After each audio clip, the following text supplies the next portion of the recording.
Hello and welcome to Tales from the Temple Tankard. I am Jim, aka Argent Wind, and I'm your dungeon master here for Avress, the Shattered World.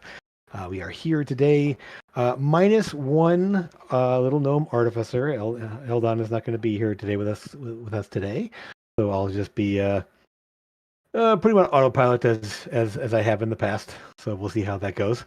I promise I won't kill him. Promise. Maybe. Probably. Yeah. Never mind. Anyway, uh, we uh, have the Raven's Tails have made it back to Port Oris. They did some research while they were there, finding out a number of things about the Feywild and possible locations where Amethyst had her vision of Wraith flying away from a fortress somewhere. Um, Having found three possible locations, two being more likely than the third one, so at least an idea of where to start looking. The party also looked into a few other things, and it met with Janan Prepsel there, the professor at the Avery Lyceum, finding out more information from her. And then checking out, getting some items and trading some things um, at the Mystic Menagerie, with a number of items kind of coming and going from inventory and some gold making their way into their pockets. After they left the menagerie, they spotted a young woman on the street, busking, playing music and having a little doll familiar dancing around there. And Eldon gave her some gold so she could enter into a familiar combat tournament of some kind at a place called the Eldritch Arena. The party had learned that some assistance was needed at the Vault of Light, associated with the Temple of Light, which Sora has been to a number of times, and that Olindra actually does work with as well, the proprietor or the manager of the Mystic Menagerie that Lucas has spent quite amount of time with.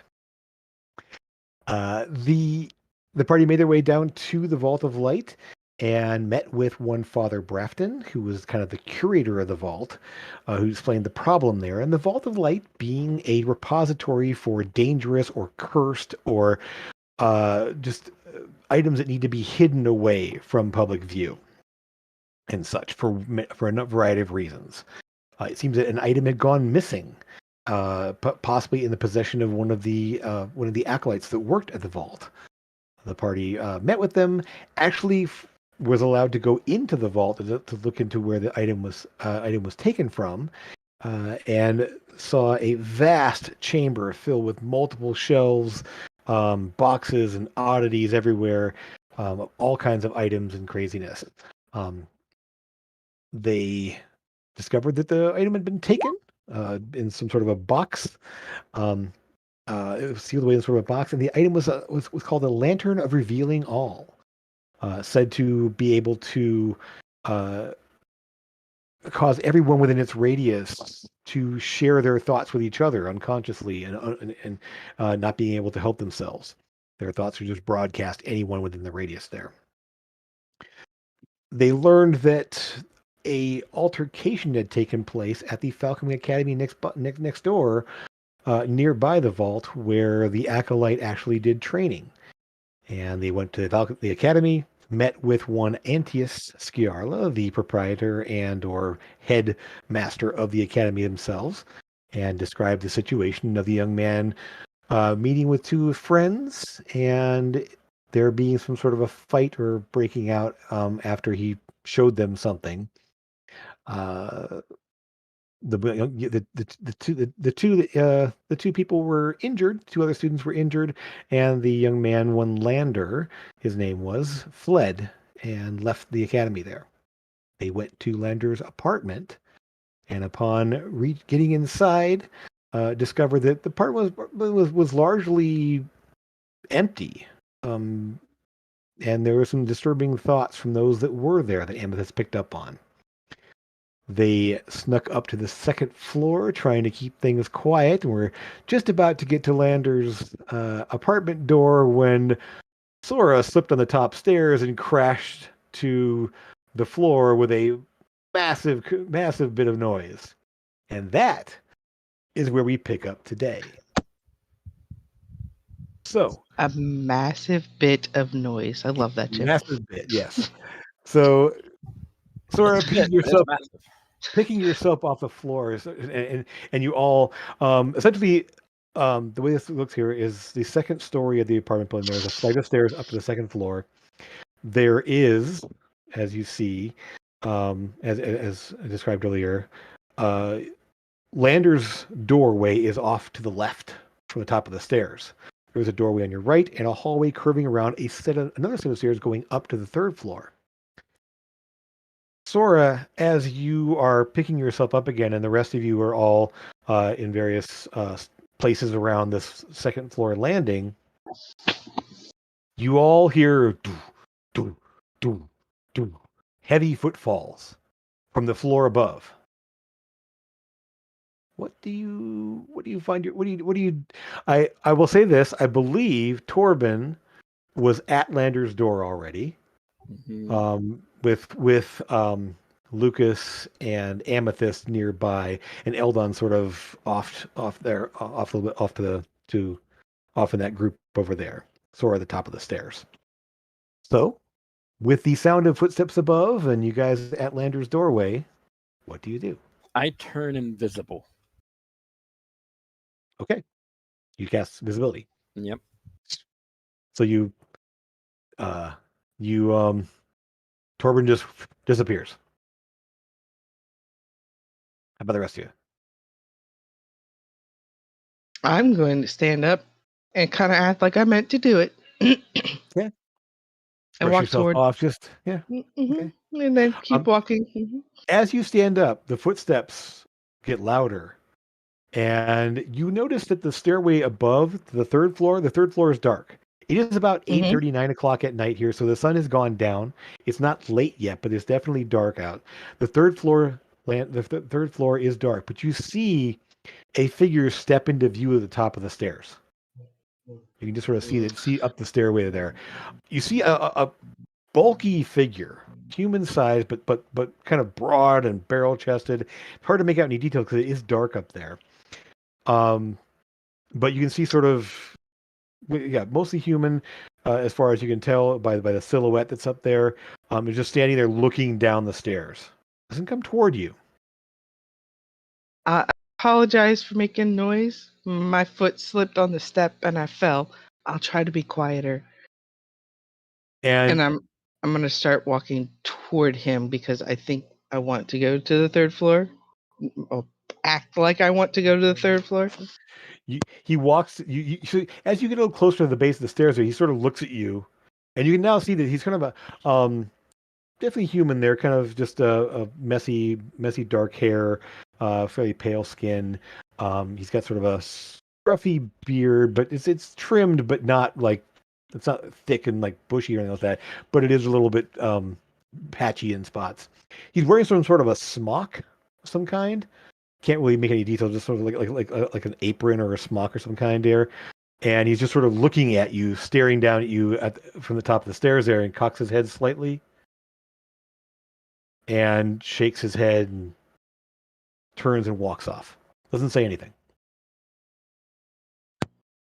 Well, I'm going to follow him because I'm assuming I need to go up to the third floor. You're going to leave your party behind and go to the third floor. Awesome. Whoa, I want to make it look like I was supposed to be doing that in the first place. Okay. So you get to the first step there, and you guys, so Torben's still invisible. Lucas and Amethyst, you see what's kind of happening there. Sora starts heading for the third floor. What are you guys doing? I'll follow Sora. Yeah, Okay. I'm follow. But a couple of steps behind in case he falls on me. Okay. So Sora, as you get to the stairway there, as you start to take your first step up there, the doorway to your immediate right opens up.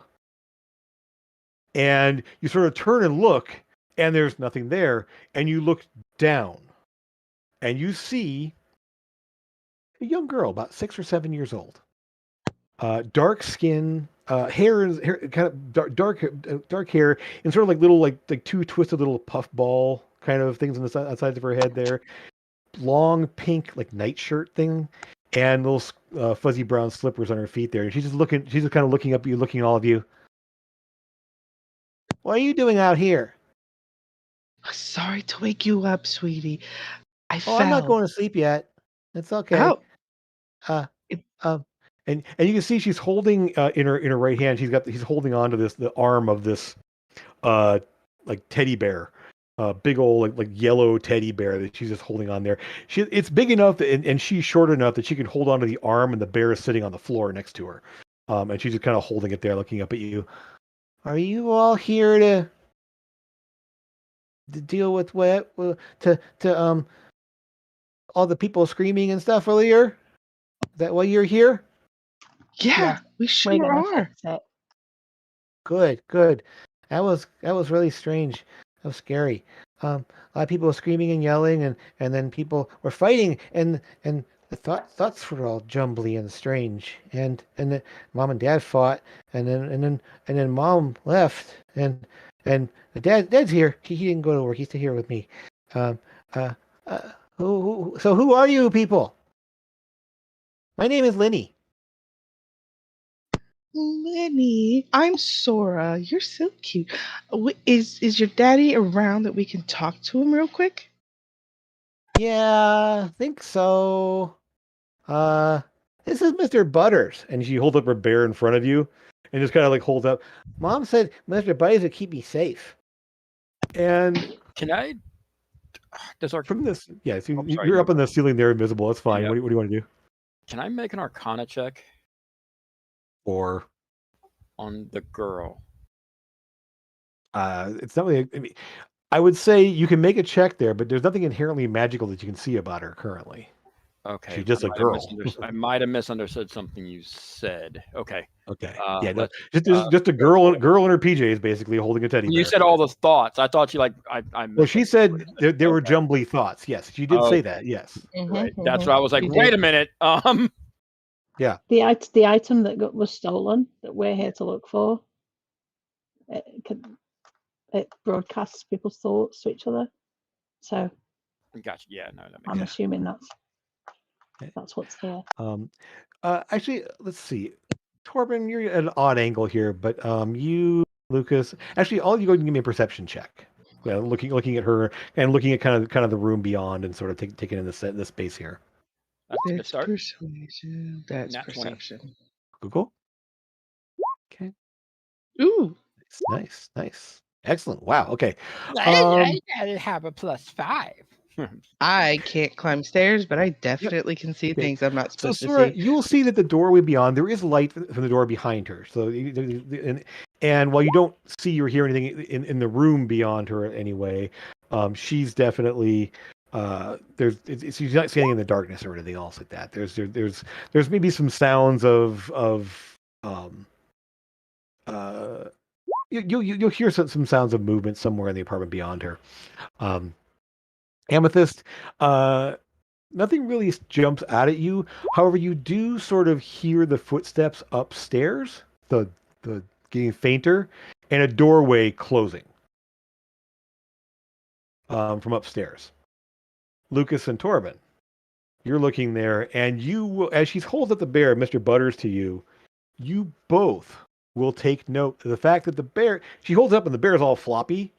But as she's holding it, the bear's head kind of like straightens up. Oh, good. And you will see the little button eyes, they tilt forward almost in an approximation of a squint. Like the bear, like the bear's the little buttons like tilt, making it almost like the bear's squinting at you. Awesome. But there's no magic detected. Well, no one's cast detect magic. I didn't take that. I was Okay. I just Yeah. wanted to do an Arcana It's check. one of the things that you have to actually cast to see there. I would say, based on that and the fact that you two both have Arcana and you notice this bear is enchanted in some way. You're not sure exactly how, but this little teddy bears don't move and their eyes don't move on their own normally. So, Amethyst, you said you didn't notice this. You were just kind of listening up above there, but both Torben and Lucas, you spot that. A moment later, you all start to hear footsteps behind her and a shadow move into position there as a man walks into view.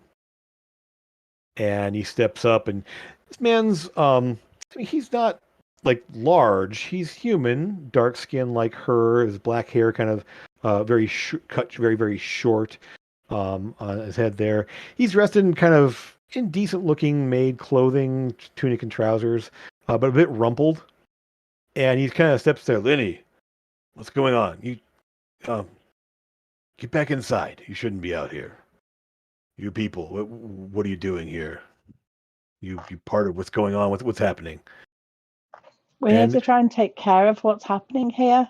I think that you should probably take Linny and stay inside for a while until we can try to track down. That's what we've been doing today. Yeah, that's the plan. You do notice that he is. You can, those of you standing closest to him there, he has been drinking. He's not like weaving on his feet and slurring his words, but he's definitely had some drinks. Let's just say, it is noticeable, but not like he's gonna fall over or anything else like that. And he's just, yeah, we're just staying inside and keeping out of sight. So yeah, do what you need to do, and just whatever's going on, it needs to stop. It's quiet now, at least. It was bad earlier.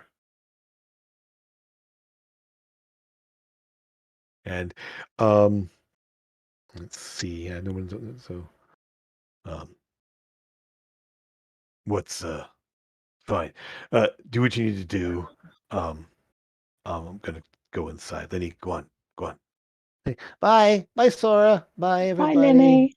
And then I'll suddenly say, I'll be like, bye. Okay. You see, she kind of like pauses and looks. Wow. The little guy over there isn't saying much. And at this point, Eldon finally looks up and goes, what? Huh? Oh, hello there. Right. Yes. Okay. Should we? And he kind of points over at Lander's door. He's kind of still like looking back and forth, and like we should go there, and kind of pointing up the stairs. Yeah. Yes. Many things to do. Yes. Good day, sir. And he's like, the guy sort of nods and right. Yeah. Just go on. Just whatever's happening, we'll be here. And he steps back into view, kind of, and he does kind of like a little unsteady on his feet as he turns back in the house there. And then he goes kind of running inside. Door closes. A couple locks gets turned, and it is quiet in the hallway currently. Before we go any further, I just want to say to everybody, think of something, recite a poem, think of a song, do something that isn't like overthinking anything, because if our thoughts are projected, we don't want anybody else listening to that. So maybe just sort of, count in your head, whatever, just, read whatever. I don't mind what you're doing, but just try and keep the thoughts from being thought, if you know what I mean. If you can. Don't think. Just don't think. Yeah. Don't even think. Thinking you're dead. But well, you just. But you. Oh, okay. Now I'm thinking I don't want to be dead. So, Elda, like as you guys are kind of standing there, I was like, all right then, and he goes over and he unlocks Lander's door. Do we want to go in here or up there? Either way, I think we're gonna go in Lander's door. Yeah. I'd slip right as soon as that door opened. I'd pop in and start. Yep, you just Okay. You're still invisible. I take it. Oh yeah. That's for an hour, right? Until you Yep. Till an hour. Until you do something. Yeah. Yep. So you break it. Okay. All right. So you head inside. It is dark inside. You're able to pull out your lantern and or your dancing lights there and light the place up. As you step inside there, immediately you notice that the room is a mess. It's basically like a one bedroom apartment kind of thing, like one like large central room and then a room off to the side there that would be a bedroom. But when you walk in, it's not that the place has been like broken. It seems like somebody's like there's furniture kind of overturned. There's stuff on the floor. And I would say, Torben, you would recognize someone who's tossed a place. It's not like that. It's someone has done this, not looking for something, but like they're angry. Like things are being pushed over, smashed. There's some dishes smashed over in the corner where there's a little like cooking area. and a little breakfast nook. Chairs are knocked over. One of the chair legs is broken off, like someone smashed it on the floor. It's obviously someone. It's like someone threw a tantrum in here, kind of thing. Yeah. There's stuff spewed out there. There's papers, and you'll notice that. Well, I'd say so. That's the scene as you walk in.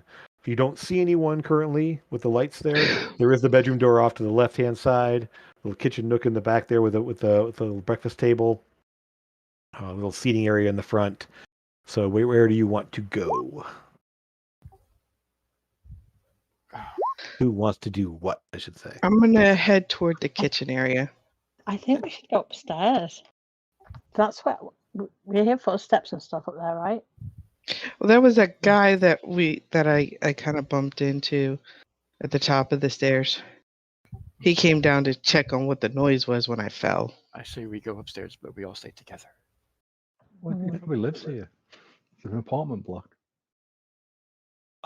Lucas, I will say this. You kind of like glancing around there, and you'll see a number of papers on the floor. And just a quick glance there, you see a lot of them are drawings. You pick them up there, and they're drawings of, they're pretty decent, and they're all like drawings of people for the most part.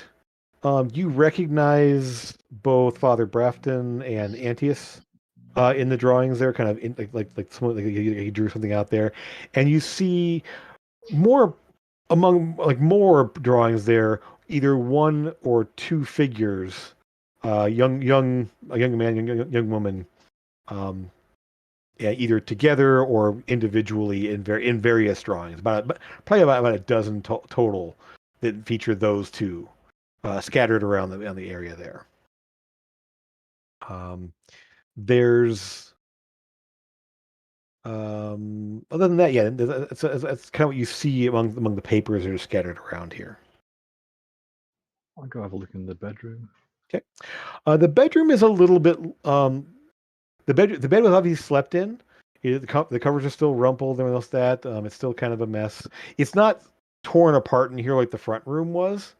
In here, at least, it's obviously someone slept in here, but it is currently empty. You don't see anybody inside.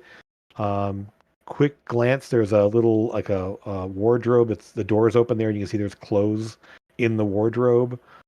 There is a pair of boots on the ground or by the bed, and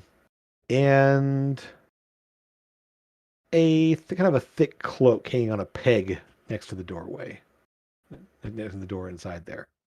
But it is currently empty.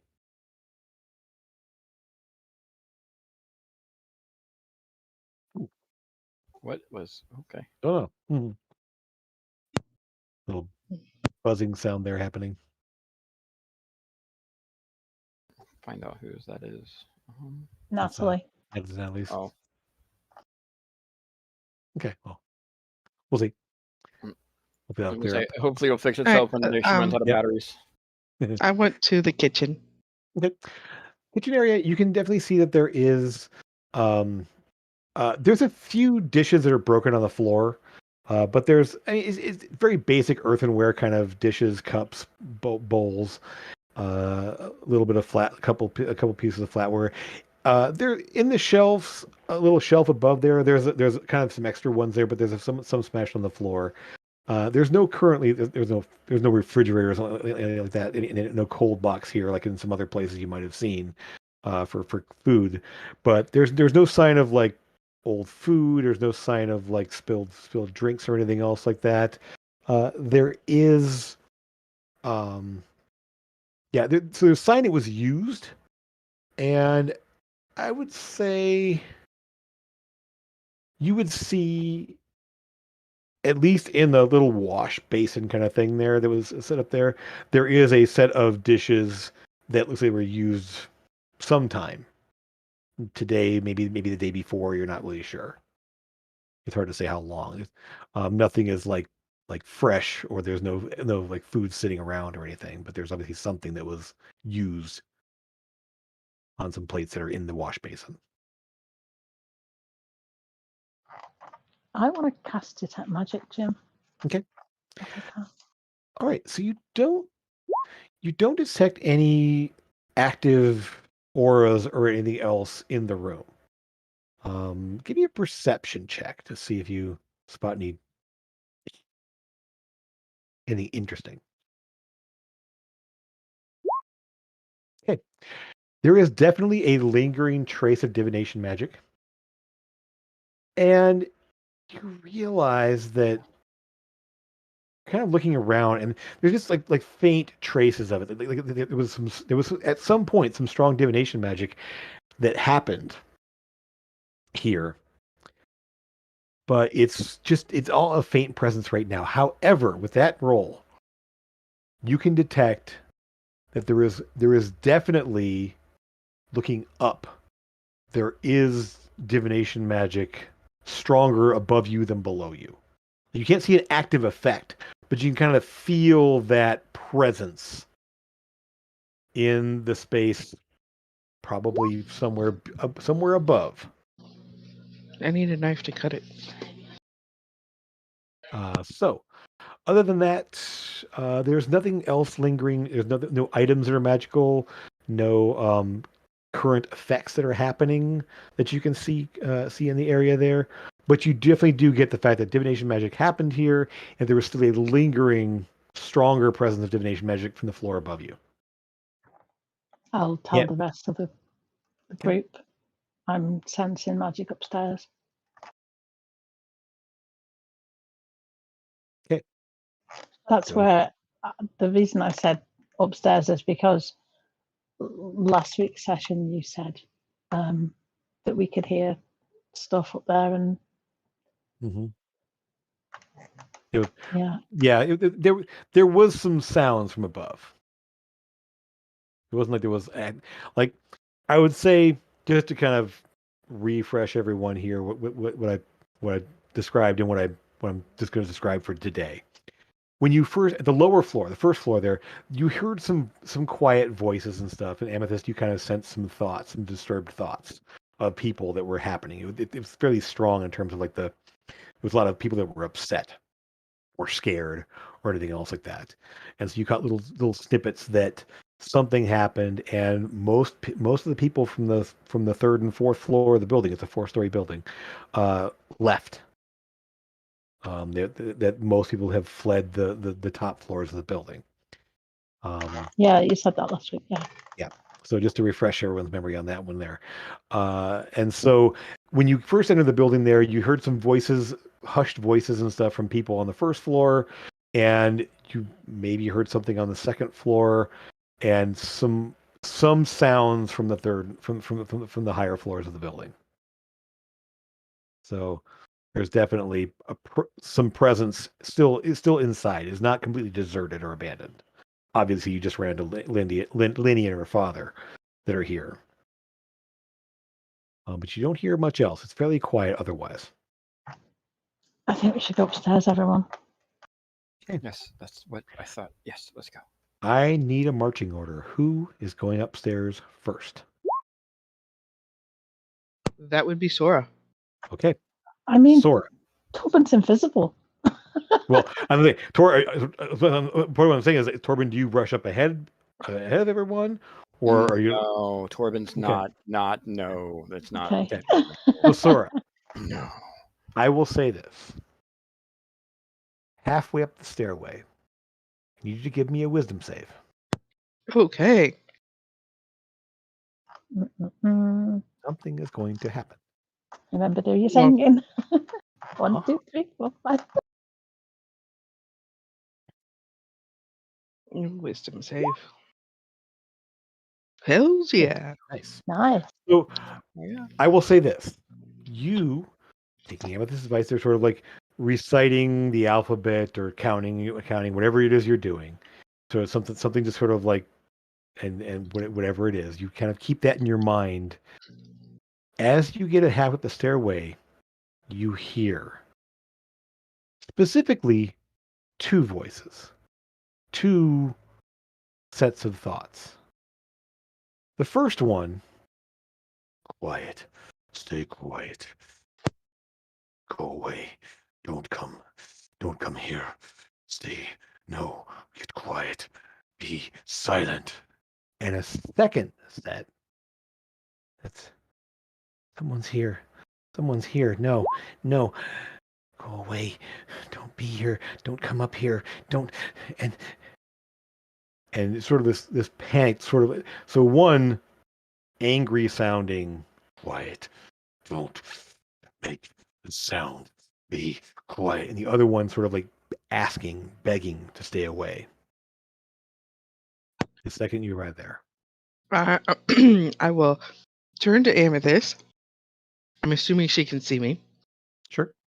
And say, now that I'm not eating, I'll do 2 and then point to my head. And make a number 1 and an angry voice or angry symbol, and then number 2 a scared symbol. But I'm still gonna go up as quiet as I can, I guess. Okay. So you got to see all that Amethyst there, as Sora reports in at least. Up to you, Sora. I would ask you, what are you doing to kind of keep your thoughts to yourself? What are you thinking? I'm singing a song. So singing a song, okay. Like a nursery rhyme kind of song. Okay, cool. Twinkle Twinkle Little Star or whatever. It was something to that effect there. Okay. So you sort of like do that in your head there. You walk, and I would say you're taking your time. You're not rushing up the stairs, and you're not like you're making noise. Your footsteps are making sound on the stairs, but you're not like clump, clump, clump. You're just moving a little slow there, walking up there. Mm-hmm. Does Torben have the box? I believe Eldon has it in the bag of holding. Bag of holding, yes. Yeah, so Eldon has it with him. I'm going to motion to Eldon, like, the box. Okay. You guys are still downstairs. You can talk. You haven't gone up the stairs. There's literally Sora stopped halfway up the stairs and turned and said when that sort of happened there. Okay. All right. All right. Make sure he's got the box ready. So if he sees the item, just put it. He nods and pulls the box out. All right, ready to go. So he's kind of holds it there. It's about maybe 2 feet by about 1 foot square, roughly. So yeah, he's holding on to it there and just kind of ready to go. Excellent. Okay, who's up next? Who's heading up second? I don't mind going next after Sora. Yeah, I'd be third. I was going to go next, but you can do that if you want to. I was just walking next to Sora, but if you want to go, that's fine. I'll go after Lucas. Okay. So Lucas, you have halfway up the stairs. So Sora, you get up to the top of the stairs. Okay. And you don't. The third floor is dark. You see at the top of the stairs there is another landing, another set of stairs going up to a 4th floor. So it's like these stairs are kind of like up, stop, up, stop, up, stop. So it's like so you realize kind of like there's this like set of stairs going up and up and up and up. It doesn't wind around like most staircases. They leave just like up. There is again another door to your right. There is at the top of the stairs is like a railing, and you can go around it to another door, and then a hallway wraps around to some other doors on the side here. So just kind of picturing what that looks like there a little bit. So stairway up, door, go around a landing to another door, and then around the corner to some more doors over there. It is dark up here. You said you don't see any lights. There's no light coming from under any of the doorways around you. And so it is, and so you kind of move your dancing lights around there to kind of illuminate the whole space. Lucas, moving in second, halfway up the stairs, I need you to give me a wisdom save.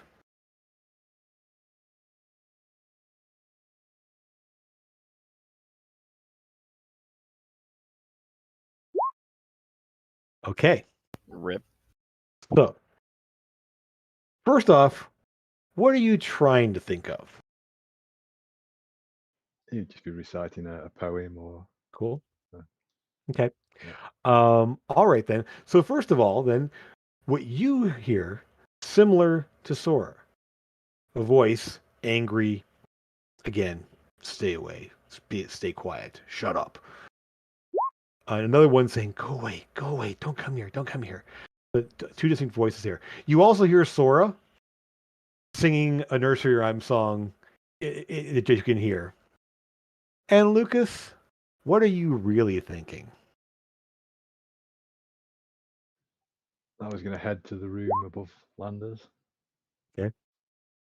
So your plan is to Work out hit. which room it was that was above Landers on this landing. Gotcha. Okay. So you're kind of like planning, like it's kind of like, so Sora, as Lucas steps into view, you hear his voice, and you kind of catch this like poem that he's sort of reciting, but it's not really working. And you hear his actual thoughts happening of like, okay, Lander's room would be down here. That doorway over there should be right above his place. And so you just hear him like this thought process happening as he starts to move into the space there. You both hear in your heads, no, go away. No, stay quiet. As there's thudding footsteps from around the corner. Like, you don't see anything. Nothing comes into view yet, but you definitely hear that in response to when Lucas comes into place. And you hear one other voice there. No, you can't take it. I have to have this. It keeps me safe. It keeps me quiet. Go away. Okay. So you cast Aura Protection? Oh, it's always going, yeah. Mm-hmm. Oh, okay. In that case, Lucas. He was at the middle of the stairs, though. Wouldn't It matter. wouldn't have been. But like now that he's he up rolled here, a one, it wouldn't have mattered. Yeah. So yeah, it literally didn't matter. but now that he's up here, yeah. So one thing is the building is not huge. It's a 4-story apartment building here, and like Lander's apartment was maybe 15 by 10 total. It was literally a small apartment, one side bedroom there and a central like communal space where like sort of like living / kitchen / dining space, all one. So they're not large. And so you realize that Lucas, when you're at the top of the stairs, your aura extends pretty much to where Lucas was. So you do have Sora's charisma bonus right now for any future saves. However, correct, which is +3, guys. So Lucas, you kind of start moving off to the side over toward the doorway that would be directly above Lander's place there. Who's next? Be me. I'm still on the ceiling, but I'm like in between, like on the ground, but still like in between them. So you kind of have to go along the wall because obviously, so you go up on the wall there, and about halfway up the stairway, I need you to give me a wisdom save, and yes, you will get Sora's modifier, the +3. Oh, you said a wisdom save.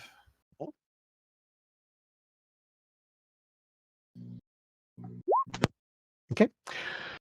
What are your thoughts? What are you thinking of to not think what are you trying to drown? What are you trying to use to drown it out? While your fingers have fingertips, but your toes don't have toe tips, yet you can tiptoe but not tip finger. Nice. Excellent. So you're kind of like ready to do this like little like litany of and so the two of you hear this as Torben comes up the side. So you can't see Torben because he's invisible currently. He's also along the wall. And so you kind of go along the wall next to the stairs and then up to the kind of the ceiling above. Right.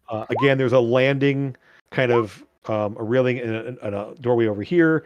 There's a doorway over there that Lucas is walking toward right now, and Sora's kind of standing at the kind of the base of the stairs of the 4th floor. Yep. So you're kind of all in this space here. At that point, I would drop down and flip down on my feet.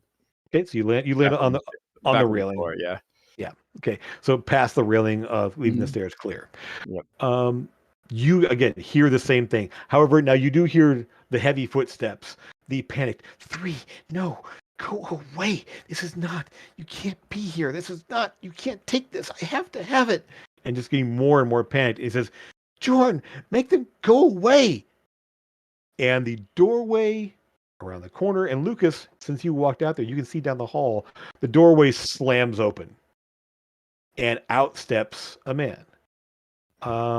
With the dancing lights and whatever light sources you have there, and in fact, you have dark vision here, you will see that he definitely has like a smock. It's like an apron of some kind or else that. But it is currently smudged and stained with blood. He is carrying a knife, a large, like kitchen knife kind of thing, holding in his hand there. Give me a perception check for anything further. This is just Lucas, because you're kind of looking down the hallway at him, and he locks eyes with you as he comes into view. Okay, you definitely. I mean, you said you're certain that's probably blood on that apron. Although the knife, the apron, you start to think butcher. Like, is he like? But he's obviously he looks at you and he locks eyes with you and says, and at the same time, I can hear you. You need to leave. Go away. And then he's like says out loud, "Go away," and he starts moving toward you. Sora, I hear him do it, right? yes, you're essentially you are. He's like coming this way. You're here, and he's actually coming from the hallway around the corner from where you're standing right now. So, and Lucas, he's like about maybe 20 feet away from you when he comes out the hallway. So, go ahead and let me pull up here. Let's go ahead and roll some initiatives. We don't have tokens. Oh, sorry. Yeah, let me put. You can put them on the map anyway. Let's go ahead over to the Port Oris map there, and we'll just set it up there. This isn't. See, and we'll put you guys. Yeah, put yourselves on the Port Oris map here. Let me clear it off first. eager beavers. Okay, there you go. Cool. 1, 2. There we go. Yep. Initiative order makes sense. Yep.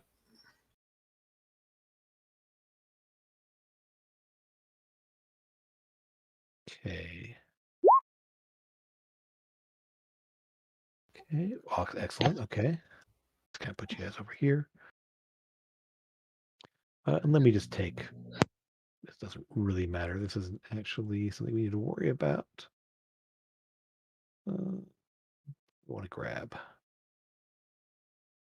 Sure. This works. Hello? Where'd he go? What the heck? I pulled a token out and it disappeared on me. Let's try again. Why are you? I don't see a token, Jim. I know, I'm dragging it out and it's not coming out. Objects and tokens. Is this one broken again? It better not be. Of course it is. 1 sec. Grab somebody else. We just need a token. That's fine. What do you guys should do?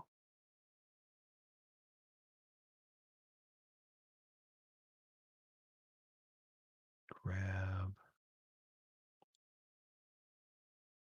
Sorry, I wasn't planning on having this guy need to be initiative, but here we are. Let's do this. There you go. Maybe we won't kill him. Well, we'll see how things go here. That's kind of what. So, all right, and let me go ahead and put him on initiative. He is not actually an archer, but this will do for now. Okay. So, Lucas, you have the drop on this guy. You see and heard him both with your ears and your mind. Him coming, and he is obviously looking. He's making his way straight toward you. What do you do? The knife is in his hand. Blood in a smock. How wide's the corridor? Maybe 8 feet. This is like a hallway. It's just actually you're in a space probably about like 10 feet by like 10 by 10 roughly, kind of because it's the top of the landing and kind of an open space in there. So he's about 20 feet away, and the corridor is about 8 feet wide where he is, and he's about to come around the corner where Sora's standing. Oh, puppy! So I could fireball him. Yes, you could. I'm And not- everybody else. I'm joking. I will. Fire the hole. I'll grab my Cittern and I'll cast Hypnotic Pattern. Okay. Let's see. What's that gonna do? That could be interesting.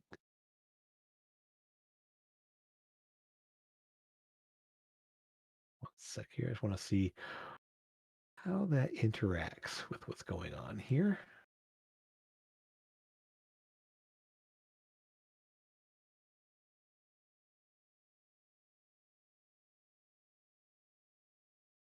Oh, come on. A spell would be really helpful. Okay. Right. I will go ahead and roll a save for this guy. Just okay.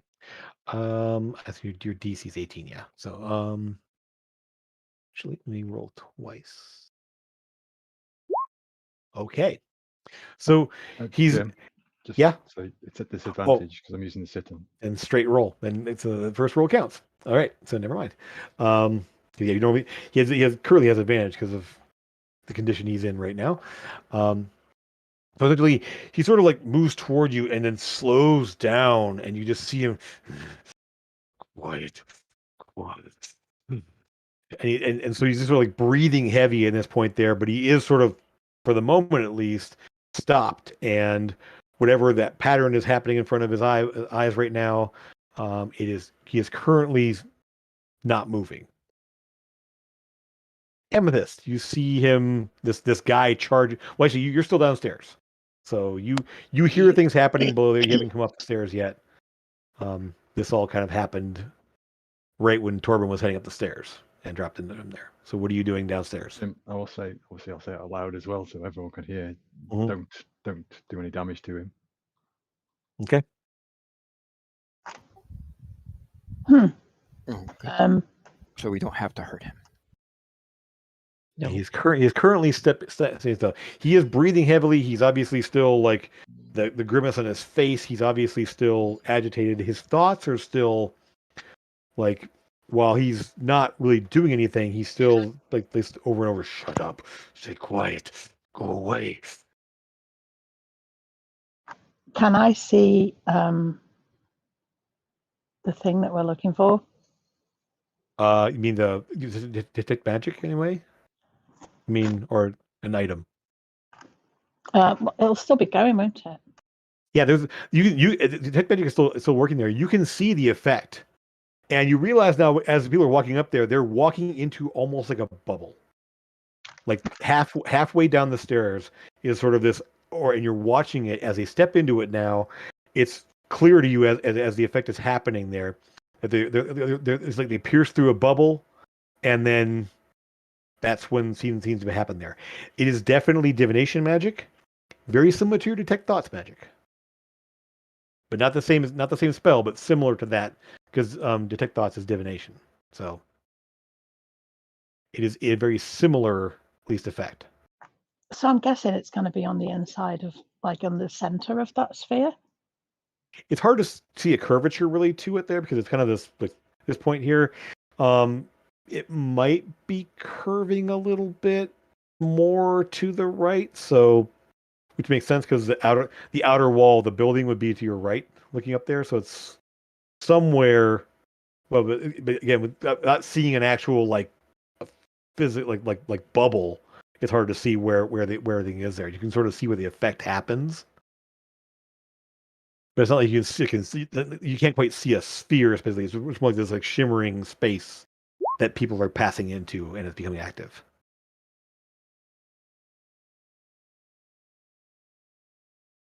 I guess I'm gonna have to just go in and try and look for the item. If this guy's, Okay. So as you step into the area there, give me a wisdom save. You have advantage.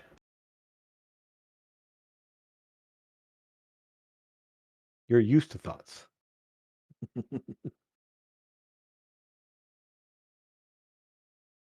And a +3. Yep. Because Sora's still there. Yeah. Next, nice. Okay. So what are you reciting in your head to block out the stuff? just singing a song to myself. Okay. So you'll hear Sora's nursery rhyme. You'll hear Torben's litany of odd philosophical strangeness, and you'll hear, well, Lucas, what are you thinking now that this guy is charging at you just at a hypnotic pattern? I'm just thinking, he's incapacitated now. We should be able to get past him and see what's in the room. So tactical rundown of the situation there based on hypnotic pattern being active. And so you kind of hear all this from Lucas there. He's an open book right now. He can just hear all that. And so like there's sort of a song that he's singing or a poem that he's reciting, but it's like that's just sort of in the background as opposed to his like thoughts of like, this is all happening. What's next? What do we do? Where do we go? Big guy with a knife. Big guy with bloody smock and a knife. So Amethyst, when you get there, you don't see anyone else currently. You see this guy. You see Lucas off to the side. You see Sora is still like at the stairway, kind of now looking around there, getting ready to act. And you can just see this large figure in the hallway off to your left there, about maybe 15 feet from Lucas. And the guy is currently standing still. He's just sort of like standing there, kind of like a little bit wavering on his feet, but there's still that angry like litany of like stop it, quiet, over and over again. And then the panicked voice of like, there's 4. How many of you are there? Go away. This is mine. You can't have it. No, I need it to keep me safe. And just that constant panicked voice that's coming from somewhere that you can't see. I'll head in there, I guess. Okay. So effectively, yeah, Sora's right here. Yeah, sure, Torben, he's visible. Lucas and the guy over here. There's a stairway up to the 4th floor. In order to go around to the other rooms, you need to go by Lucas or try to go by the big guy. So I'll go by Lucas. I'll arrange you into sort of a just we'll just kind of do this then, and then I'll put Eldon because he's just going to be doing what he hasn't come up the stairs yet. Nope, he's still down. He's still down below. Torben, you're kind of up on the landing. There. Sora, you're right here, and right about here is the stairway, and it's kind of right here is where the hallway is. So it's just relative positions right now, just to see where people are currently. Same with this. You come up the stairs, which are right about there, and you go around to where Lucas is there. And yeah, the big guys be 10, 15 feet away from you guys currently. There's a hallway beyond him. Give me a perception check to see if you notice anything else.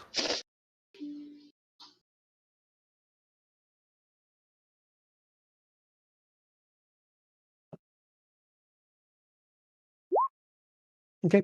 I will say this now that you're kind of like looking at there, you will see the guy's holding there. He is holding a big old knife, about like one of those like big like kitchen knives, kind of thing like that, and there is blood on it,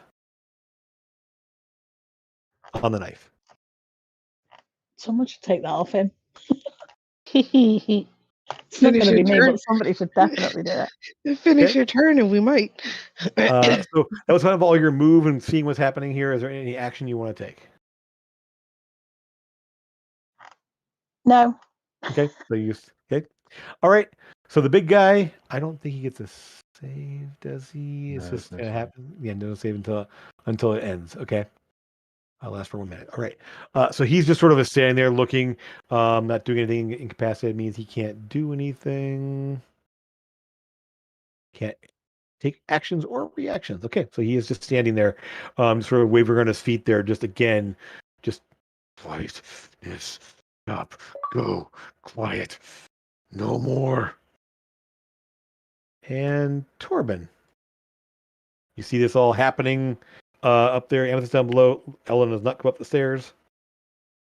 Sorry, guys, I'm back. I had to do puppy stuff real quick. Short turn. Yeah, I figured. Try to get back before that happened. Okay, so what was going on? He was just getting ready to attack, though. He is incapacitated. He is wavering on his feet there, just sort of like being hypnotized.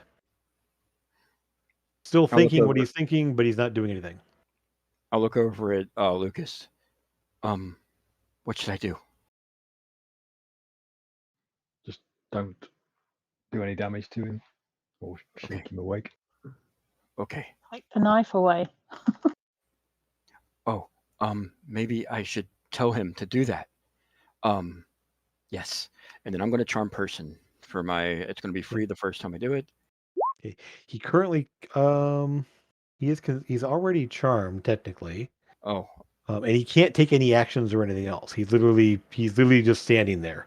He can't take any actions. So I mean, you could charm him. I'm not saying you can't. I'm just saying that what he you're would be saying, able there's to not really do much of a anything. reason to do.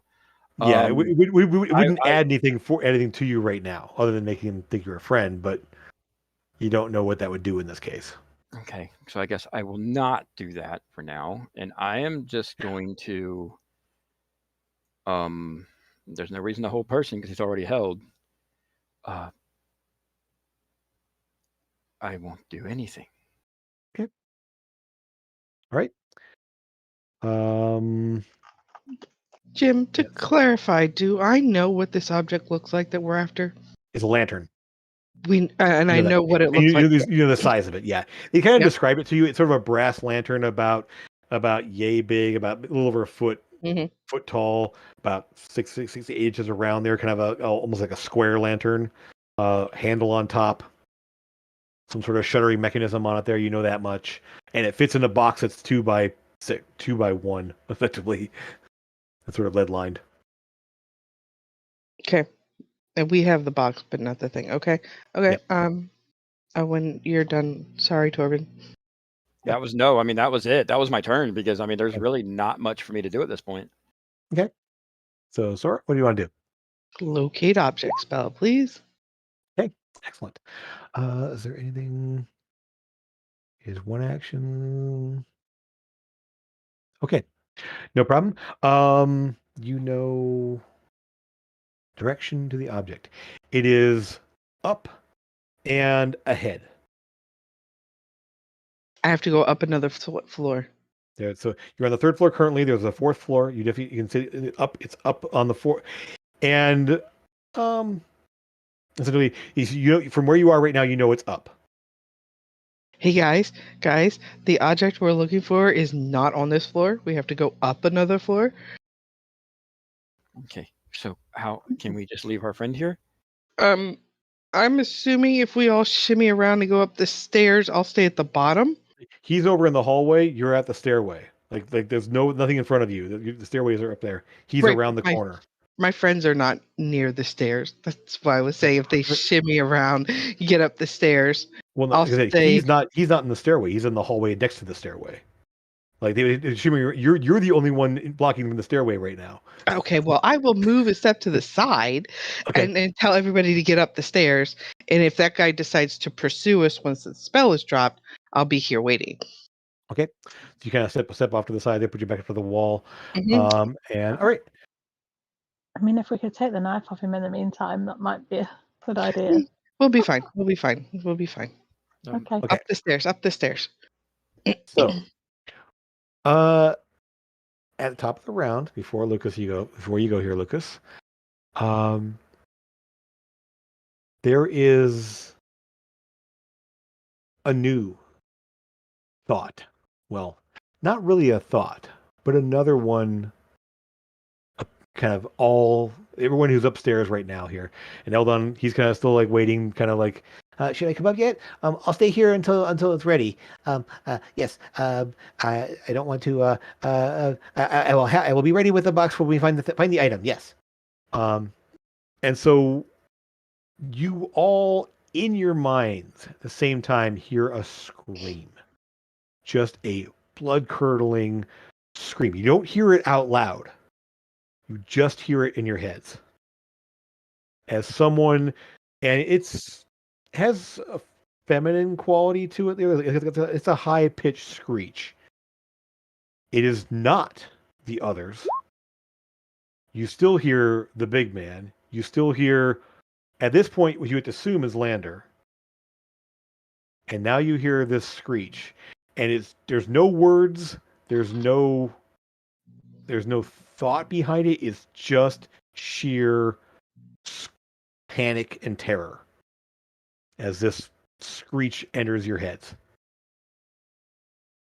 You can't hear it because you don't hear it out loud initially. You just hear it in your minds. And I won't try to do it because I can't make that sound. And our ears appreciate it. Yes. I will not scream into the mic. No. Thank you for that, James. So, you're able to, like I said, you can't pinpoint where it's coming from. You just can hear that. So, Lucas, you're up. Sora has made the way for you to be able to go upstairs. She says the thing is upstairs somewhere. Yep, I'll head upstairs. Okay.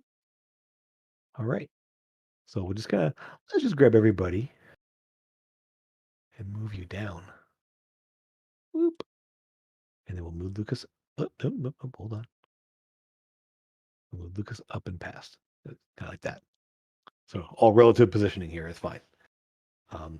So he's not moving. You're able to make so you can make him move from where you are. You can probably get to the top of the stairs in a single move. So the fourth floor is also quiet. It is very quiet, and there is no light up here either. You have dark vision, so you can see just fine. And Sora's dancing lights are kind of behind you, so you can see around you here. Again, the floor, the area here is quiet. Give me a perception check while you're up when you get up to the second floor. Okay. Yeah, you're not getting like you can definitely see everything up here. That you can. It's hard. It's actually a little bit hard to notice things because of the sounds in your head right now. You're getting a lot of people's voices. I will say, yeah, essentially, yeah, you're just heading on up there.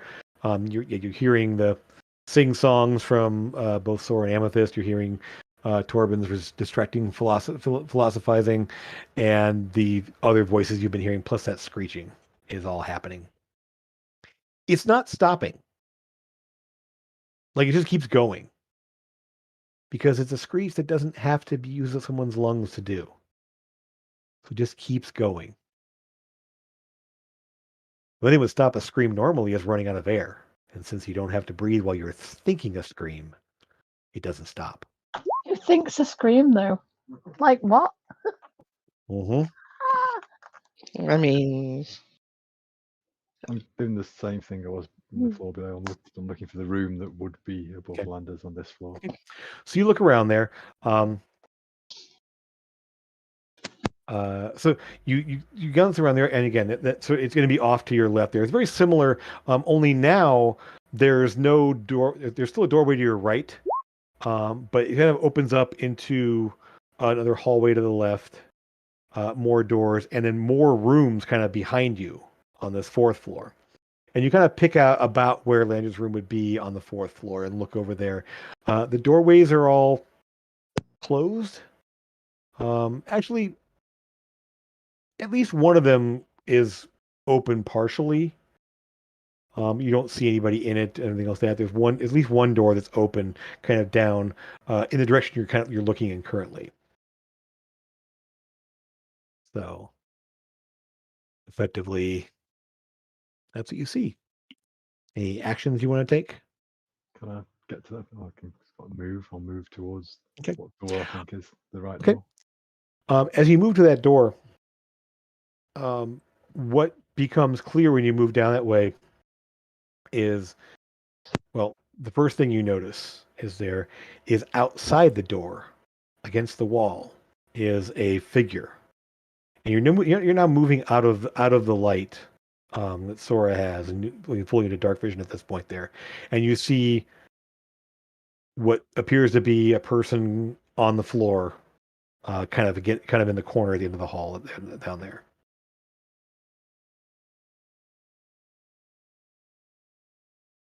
Are they moving, breathing?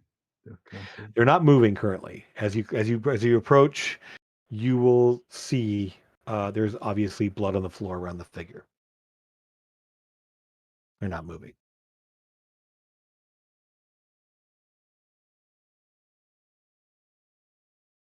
Can I see who it is? I say what it is. Human. It looks to be it looks like a human, normal like clothing, just tunic and trousers kind of thing. Probably just a quick glance there. Definitely male. Probably get hard to see colors or anything. You can't see colors with dark vision, so you're just seeing sort of like the general shape there. Fairly close cropped hair, neatly trimmed beard. Clothing looks pretty plain by the look of things. Nothing too fancy. Has the look of a laborer to them of some kind. Somebody who like works in an average thing, average kind of Joe looking person, as far as you can tell. You can't really tell. You can't at this point as you like doing an investigation just to look them over. You wouldn't be able to see what happened to them or anything else. The doorway, there is the open door is they're actually outside that open doorway a little further down the hall, and where the hallway sort of ends. There is a window there on that wall, just above where he's crumpled in the corner. Can you see out the window? Yes, and you can see down to the street below. So there's a little bit of light coming in there because there are street lights and everything else outside. And you guys are on the fourth floor looking down. You can see the street down below, and other buildings around and everything else that are all lit up. And so yeah, you kind of went up from the front door and you came back around, and now you're at the front, looking out the front of the building. If you kind of look down a little bit, you can see where the front entrance of the building is. I got enough movement left to try the door that I think is above windows. You can get back to that. Yeah. It seems to be locked. It doesn't open when you go to look when you go over there. It's the one next to the open door, essentially. Yeah, that's probably the end of my turn then. Okay. All right. Amethyst. Lucas heads upstairs. Kind of zooming by you there, and this guy is still like just kind of like just wavering on his feet there. The pattern's still keeping him hypnotized. Just Yeah, a I'm reminder. going to follow him. And you Sorry. hear, Sorry. I would just say, you also hear everything Lucas is doing because you hear him thinking there's a body there. There's a body upstairs. It looks like it's dead. Kind of, you essentially all the things I described to Lucas, you were hearing him thinking it as it was happening. All of you. Right. Okay. I'm going. I might cast fly actually. I'm going to cast fly and follow him. Okay. All right. Give me a perception check once you're up on the. So I'm gonna kind of put Lucas here, sort of relative to. Yeah, you're kind of over in this spot here. You zoom up there and you see me that perception. It's as 19. Good. Okay. So from when you zoom on up there, a couple of things. You will see again the body down the hallway by that window. There's no curtains or anything else. It's not open. It's just a glass window that's there. Hallway down the other way. With a 19, you're going to get a couple things. You are going to see at the top of the stairs there is a hatch or something in the ceiling. At the top of the stairs, so as you're zooming by it, you see that up there. Look down the hallway, you see Lucas, you see the body, you see the window. The other hallway obviously goes at the back of the building and ends at another window at the end of the hallway, and there's some other doors there. And as it's quiet a little bit quiet up here right now, you start to hear a thud, thud, thud, thud from somewhere in one of these rooms. You think it's probably around to the right, maybe. Just sort of this rhythmic thud. The scream is still happening. Everything's still going. But that's so your action to cast, movement to get up there, flying. Mm-hmm. Anything you want to do as a bonus or Actually, I finish might move? not fly because that'll break the concentration on my detect magic. Yeah, I'm gonna just walk if that's okay. Sorry. Sure. I would say you get up to you kind of get to where you are with the 19. You still see it there. You take looking around and you see the hatch in the ceiling as you're kind of like walking by it. It's up there, and then yeah, you're gonna hear that thudding. It's all happening.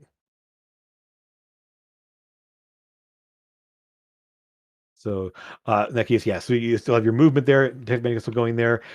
Give me actually 19 perception.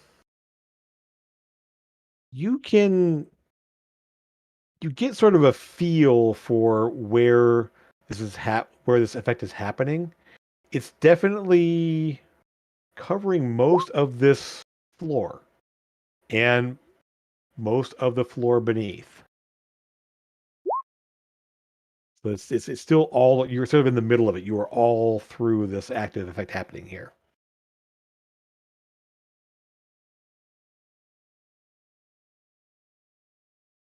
Okay. So any other actions then?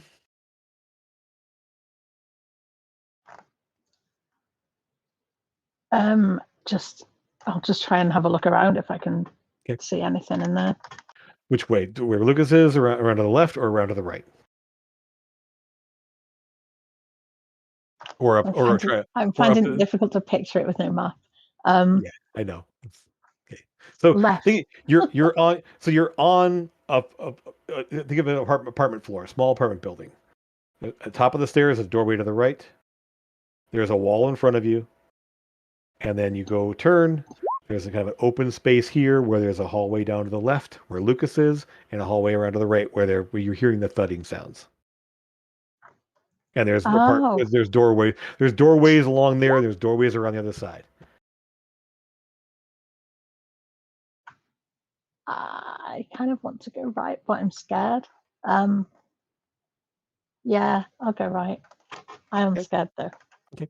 So you go to the right there, and you can definitely hear the thud happening. It seems to be, as you move into the right hallway there, it seems to be the first door on the right. Somewhere, because as you're walking down that hallway there, it gets a little softer. All of a sudden, you realize it was back this way, and there's a doorway there on the right hand side. And the whole time, I'm just going to be like la la la la la. Yep. Yeah, it's just like da da da da da. La la la la la la la la la. Yes, yes. Cheeky. Yep. So that's pretty much all your movement to get there. You want to try to open the door? You want to just wait and see what happens, or what do you want to do? I'll stand back a little bit and use Mage Hand to open the door. I will say you go to open it there, and the door turns, but is obviously bolted. It's locked. You will see. Not yet. Oh, sorry. Yeah. Oh wait, it's not even my turn. We're in turn order. Yeah. I'm not smart. Never mind. Go ahead. So you use your mage hand there, and yeah, and the doorknob rattles. The doorknob itself will turn, but it obviously is bolted. And then the guy down below just growls and keeps thinking for everyone to shut up. And now, Torben, it's your turn. You saw Amethyst run past you. Sora's having the doorway. Amethyst, can I help you with that? Yes, please. I will stay back a little bit, and you won't see anything, and then you'll see the shift start or the key start, or the lock start. I will say this. Yes. Actually, hold on. Let me see. I got Legerdemain, keep in mind. Or I know that. I want to make sure. Does Mage Hand require concentration? I don't think it does. No, it does not. You're good. And yep. So. And it's a cantrip, so I don't break. It's not damage, and it's a cantrip, so I don't break invisibility, right? Right. What you're casting a spell. Sorry, actually, invisibility is you're casting a spell, so it still counts as a spell. Okay, so it does. Then I'll go ahead and break invisibility at this point anyway. It's fine. So you see Torben sort of appear like behind you there, as a glowing hand appears. Sorry, you won't see the hand. No hand. Yeah, Never mind. Hand. Yes. No, not in this case. Well, no. I will say this. You have detect magic up there. You will see a magical effect. Oh, he will. Yeah. Yes. They have this, and they will. Yes. Sorry. So Torben becomes visible. A magical effect happens at the doorway here. And go ahead and give me your tools check. You got it. Dex-based tools. What are you casting? Mage Hand. No, you should have a dex-based skill, I believe, on your character sheet. I believe I put it there for you. I don't see it if it's on here. One sec here. I thought I put it on there for you to have it. So let me double check.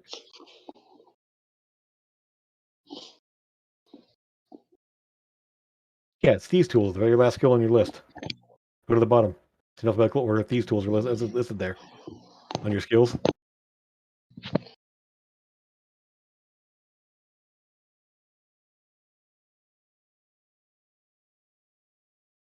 Look on your skill list at I the got very it. bottom. Yeah. Yep, I got you. All right, cool. Yeah. Excellent. All right. Yeah, no problem there.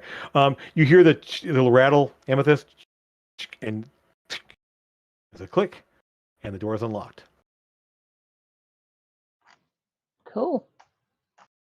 And then, Okay. and then these tools float back to Torben.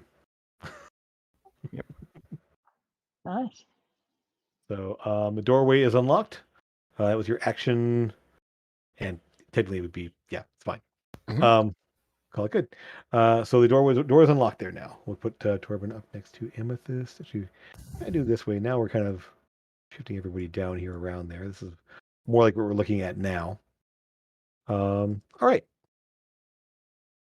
Sora. I am actually going to go over to the butcher dude, Okay. who we're assuming is a butcher guy. I am going to attempt to take the knife out of his hand, and if I can do it at the same time, kind of push him back into his room.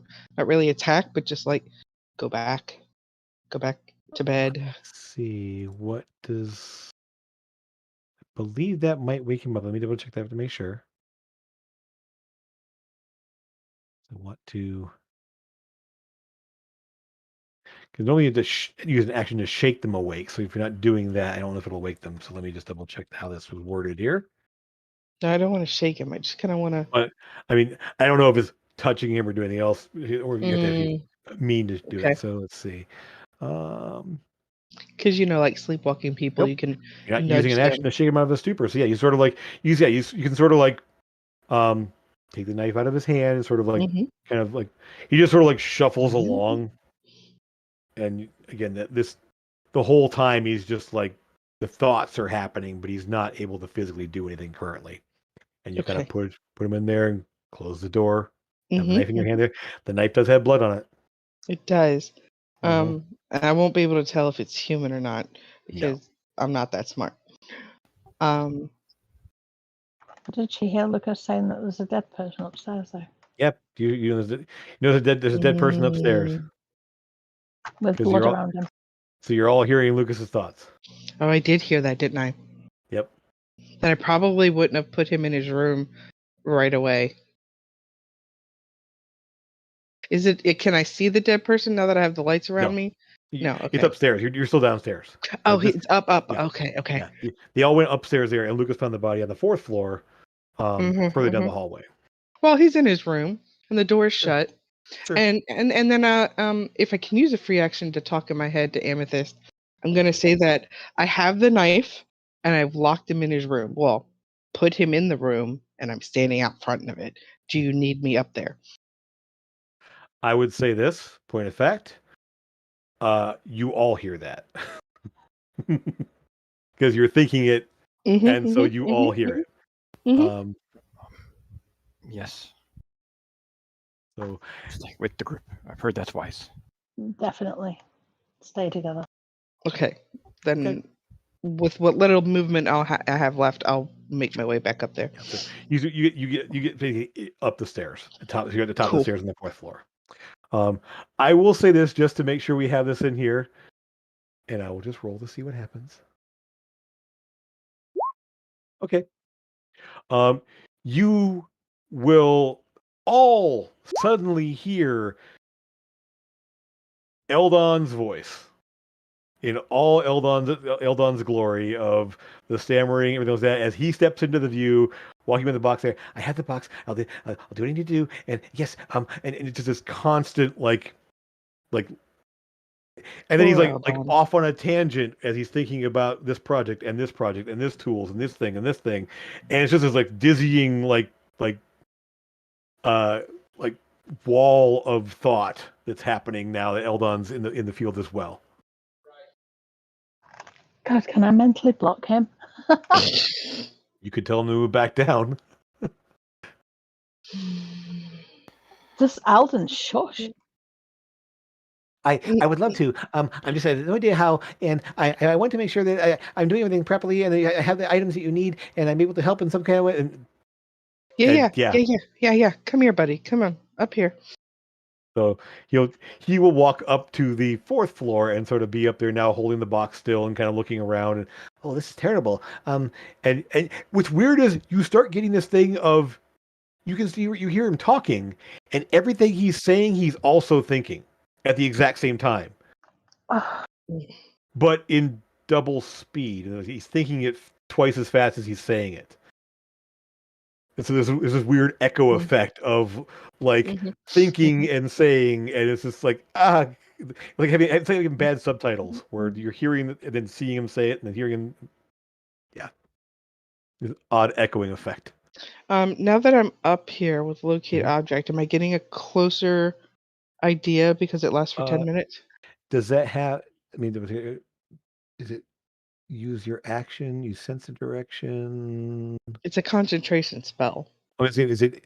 Yeah. So yeah. While it's going here, yeah. You as you move upstairs and kind of step over to where Amethyst is, you can sense it's still up as well. And now it's up and specifically up and toward the back of the building. It's up and toward the back of the building now. I don't think it's in that room, Amethyst, unless there's like a way up from that room. Lucas. Yeah, the Eldon barrage has happened. You know that Sora's put the butcher into his room.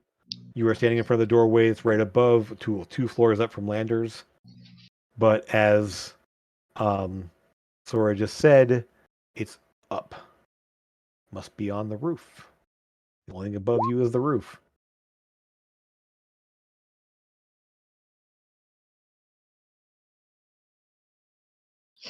Does this window down by open?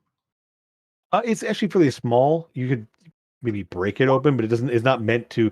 It's like maybe a foot, about 2 feet by 1 foot. Just sort of there. You could probably it looks like it might open for air to be put in there, but it'd be like a really narrow space to get through.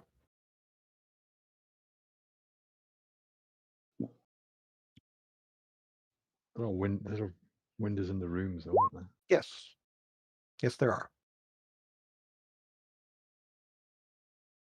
It wasn't described earlier, but yes, on the back wall of Landers in both the bedroom and the dining area there were windows. I will be obviously thinking, how do I get up? Is there a way up? I can throw you. Okay. So you all hear Lucas ask, "Is there a way up?" Amethyst, you saw something. I can fly then if that's. I'll just drop the concentration on detect magic and fly up instead. Before you do that, I can. I'm sorry to interrupt. I can. Where do I need to go? He'd be asking Amethyst or Lucas or Sora at this point. It's all Sora knows is that the object is up. There must be a way to the roof. Okay. Okay. I'll go out. I'll go look for a window, and yes, and then I'll start Gus looking for a window and see if there's a way up to the roof. There are windows at the end of the hallway. They're not big enough to fit through. You need to go into a room to get to a window. Okay. I will show. Well, these two, Lucas and I was going to say Trevor and Corbin. I'll just point and say, well, not say, but just kind of point in the general direction without trying to think anything. Well, I like how I keep forgetting we're in turn order, and I keep saying things I don't mean to. By the way, okay, that's all right. And free actions are conversations are free actions. Someone's asking exactly. Okay, good. I mean, we're all hearing each other's thoughts at the moment, so whatever we think, it is just an absolute. And in fact, right now with Eldon being there too, it is just this non-stop barrage of thoughts. It's actually making it a little bit hard to hear anyone's specific thoughts at this point because you all still hear the panicked thoughts of you assume as Lander. Just go away. No, please, it's mine. I have to have it. I have to have it. You can't get it away from me. No. And he's just like panicking now as you're obviously like now 5 voices that are being added to the ones he's the already screaming. hearing. I'm And the starting screaming. to get. I wasn't saying I'll No. fly up on my. I wasn't saying that it's my turn. I was saying, in response to Lucas saying that, I can fly up if that's necessary. But I'll obviously show him and Torben. Yeah.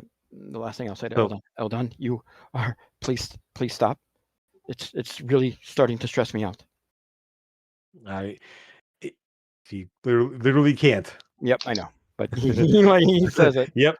It is a very difficult thing right now. Yep. So, Yeah. so I will say this, Amethyst. Just to remind, you saw the hatch at the top of the stairs in the ceiling. There was a Yeah. Yep. But I So don't want Lucas- to say hatch in my head because I don't want anybody to realize that. Give me a wisdom save. +3. Yes, because you're at Taurus right there.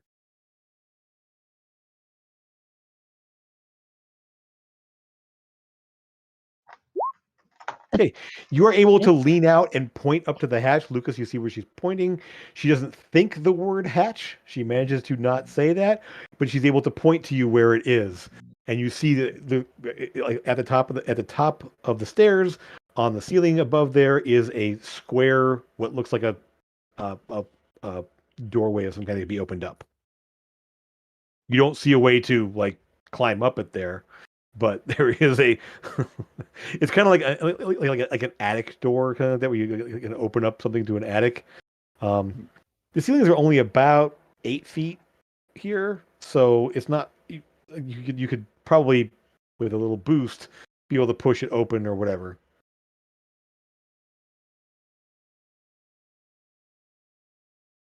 So I would say, Amethyst, Lucas, you both see that. You guys can choose to move towards something or say where you're at. Amethyst, the doorway is unlocked that you were standing in front of. Did you want to go into it or you want to do something else there? I think I'll move towards the hatch instead. Yeah, I'll move towards the hatch and I'll see if I can push it open with my rapier. Sure. Yeah.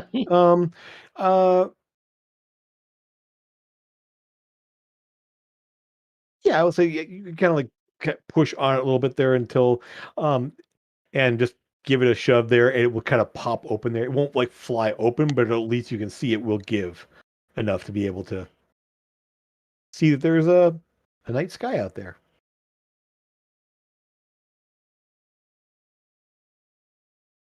Get down off that roof. Okay. That he's still there for another few turns. Torben, the doorway that you unlocked is unlocked. And with this has not gone in, but you are able to. You definitely hear the thudding as well that's happening there. Yeah, you'll hear like when I put my hand on the doorknob as it's already being pushed in, the knob will actually rattle because I'm shaking so much right now, and I'll step into the room. You step into the room and it's dark inside there, but what you see is a human-sized figure. It's in the darkness, and you have dark vision, so you can see that there's a person there, and they are hitting their head against the wall. Hey, no, it's okay, And then I will unresponsive. Yeah. I'll go up there and put my head and my hand in between their head to hit the door. Use a pillow. Or okay, they are unresponsive and just it. And you can tell. I will say this. You can say at this point here, the scream is coming from this person. They've lost it. Yep. And they are all. You can see there's actually a bit of a smear forming on the wall. And it's a woman. Human-ish, maybe a half elf actually. You can see the ears there. There's and there's just no coherent thought. It's just scream and I'll whisper to her to not responsive at all. I know while I do that, I'll cast sleep. Okay. Your minimum of that will be enough. She will just collapse unconscious. It's okay. And it's okay. And the screaming stops. Yep. So you all lose that. I'll find And a cover and cover up, like if there's one nearby. She's dressed in what look like normal like daytime clothing. There, she's not dressed for bed or anything like that. She's just dressed in there. And yeah, so you lower her to the floor. There, she is asleep, at least for a minute, and you're able to take care of that. Sora, this has all happened. Lucas has pushed you can see that there's a gap now where Lucas has pushed open the hatch. It's not open all the way, but you can see there's a gap there that you can see the nighttime sky.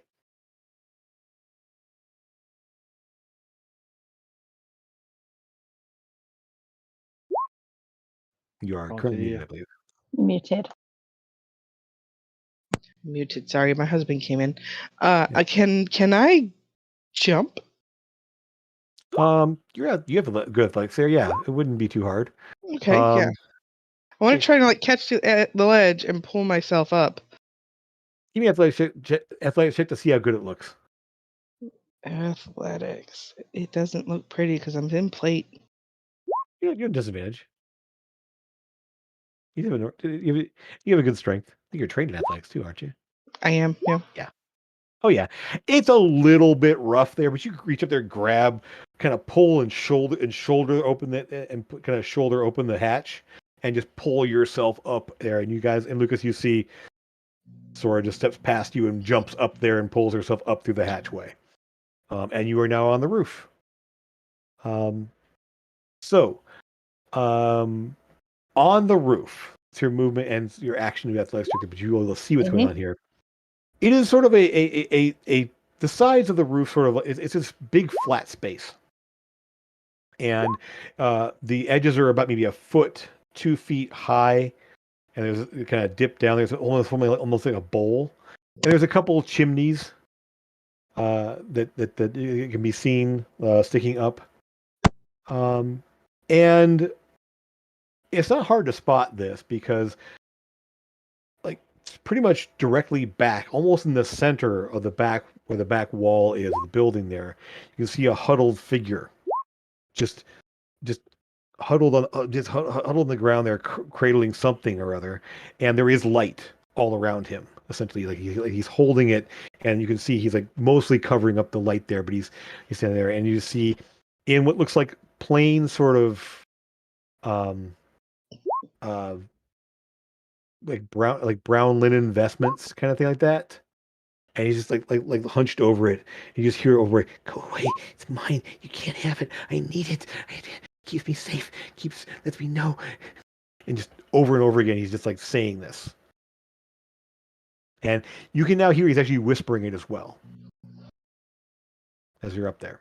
Does he see me? He doesn't seem to be aware of your presence at the moment. Okay, then I'm just gonna you kind of look over there, and you pull yourself up there and look, and you kind of see where he's at there. He's not looking at you currently, although he is like thinking. Thoughts will come around like, "Go away." There's 1, 2, 3, 4, 5. 1, 2, 3, 4, 5, and just like counting to himself of the new thoughts that are out there, and Jordan, wake up! Stop them! Take them! Who did he say? A name? Jorn. Okay. Okay, I'm going to stay as quiet as I can though. So you stand there quietly and then look. It's fine. Yeah. Right. Lucas. The hatch is open. Sora jumped up there, stepped out of view. I'll try and climb up. Yeah, by acrobatics check for you. You're dex based.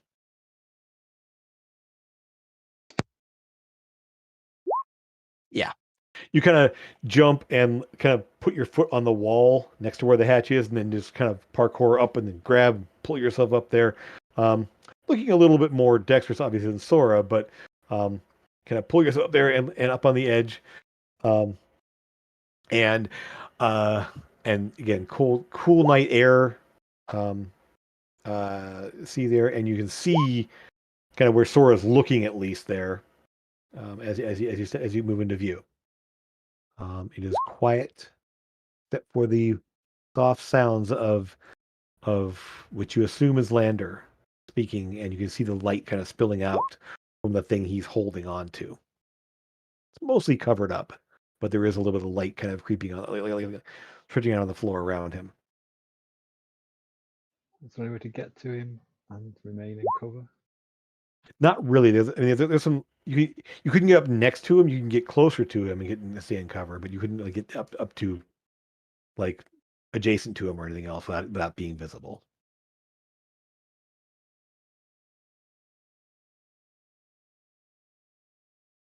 I'll try and get to him.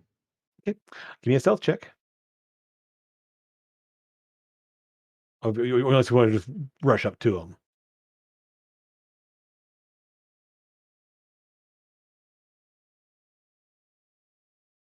Yeah, I'll try and get to him as quick as possible and try and grab the lantern. Right. So you rush up toward him there. You're able to get, it's about maybe, well, you get to him with a dash. You wouldn't be able to get there with because he's part of your movement to get up here. So you wouldn't be able to get all the way to him with a single move. You could use your dash to get to him, though. Yeah, I'll do that. Okay. So you're able to, and we'll just go ahead and just shift some people around here, give ourselves a relative, roughly about here, about there, Lucas, and we'll just put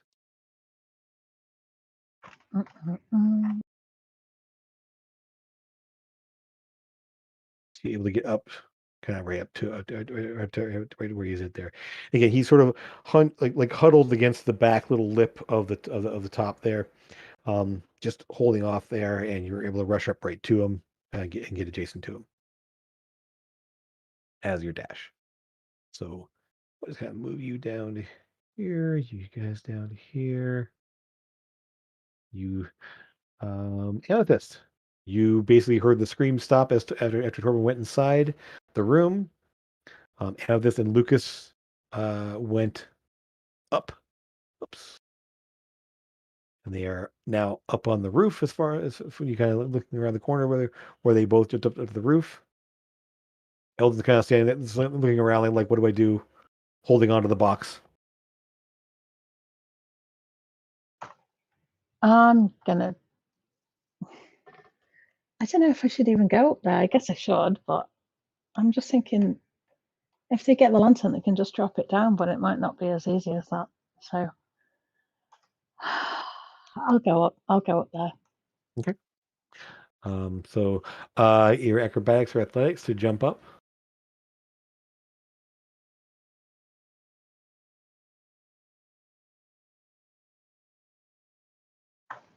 Go on. Nice. Okay. So we'll just say this. You actually climb using your tabaxi claws there, climb up the wall and then jump out to the lip there and pull yourself up that way. Able to pull up on the roof there. So your movement gets you up on the roof. And you can kind of see.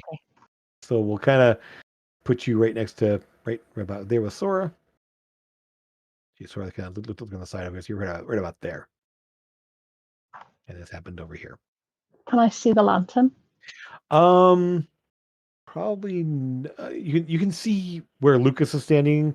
Again, he's sort of like huddled over it right now. You can see some of the light from the lantern, but you can't see the actual object right now without like he's holding on to it, like kind of literally hunched over it.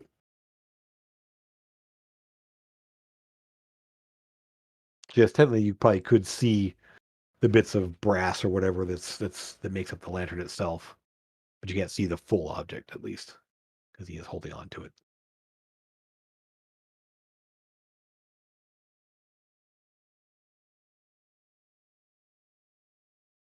I'm going to try to talk to him. Okay. Go on. What are you saying? I thought you were going to say something. Nope.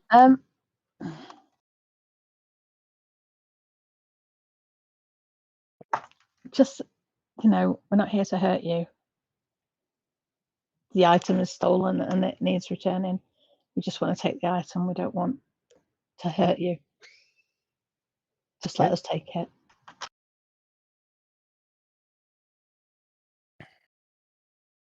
Give me persuasion check. It'll be a Oh, God. I got a +10 and I rolled a 1. Okay. That was Essentially, because I was smug then. so he looking and he kind of like he hears you, obviously, and you hear his thoughts as he's like, no, I have to keep it. It's mine. I have to keep it safe. I have to use it. I have to have like and he's just like, no, I need to know who wants to hurt me, who wants to take it, who wants to, and he's like just obviously in this paranoid rant right now, like just this paranoid cloud of paranoid thoughts. They're just rushing around in a sense, and it's like he's like just not willing to give it up. Can I use my inspiration to do that again? You absolutely can. Go for it.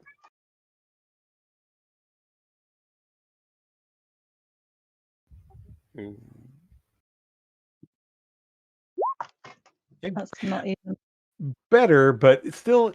I would say this. I mean, he kind of like the some of the paranoia ebbs away a bit, but he's not like, oh, I have to have it.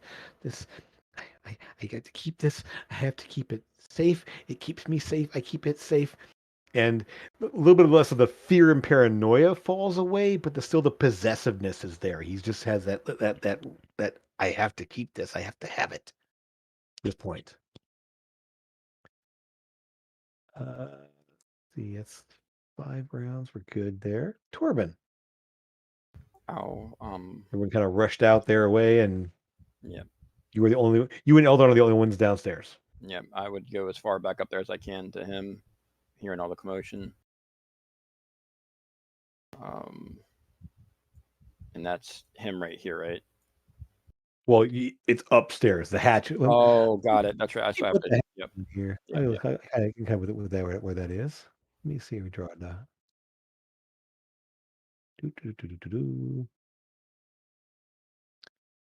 Put that right about here. That's where the hatch is, roughly. And you currently are sort of in a hallway in the room down below. Essentially, it's around the corner over here, and Eldon's kind of standing, just kind of looking up toward the hatch now. These guys, everyone else here is upstairs, is up on the roof. Okay, I would make my way up to the hatch if I have to climb. Yeah, you can kind of go around there. Or Yeah, just you can walk kind up of there like around the corner, go up the wall, and just kind of like walk up and around up on the top there and get up on top of here. Yep. So, yep. That would be your movement to get up there. And then I'll see everything going on, and then I'll Mhm. look like would I have heard what he? No, we're all hearing it, right? Okay, so how about Yeah. why don't you take it, and you can come with us back to where it goes, and maybe you can have it there that whole time. If you don't do this, one of these guys are going to have to take it from you, and we don't want to do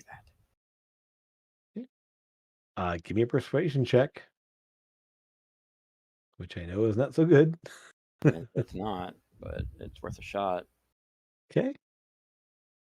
Did it come With a through? nat, or it was an 8. Oh my God. That's a nat 20. So it's 20, but a -2. Yeah. So I would say this. At this point he's looking. He now looks up and first of all sees Lucas standing over him, and it seems to be fully aware that you're there at this point there. And he kind of looks back at you and is clutching this thing to his chest at this point there, and he looks over and sees the 3 of you standing over where the hatch is essentially, and no. And at this point, it's less of the possessiveness drops away, but now it's just defiance. Like he's like, no. And it's kind of that mindless like litany of no. At this point, he's kind of lost the coherence of the paranoia, the coherence of the possessiveness. Now it's just no. I'll look over and kind of like confused, and I'm going to actually use Charm Person. Okay, that will wake up the person down below. Sleep is a concentration spell. So just you would know that as someone who's not level. If I wouldn't know it, then I wouldn't have. Just to remind you, that's why I'm telling you. Okay, so who's going to take it from him if he's being this unreasonable? I will. Most definitely. Okay. Don't make Right. this difficult. Okay. So Sora, your movement takes you right up to him if you want.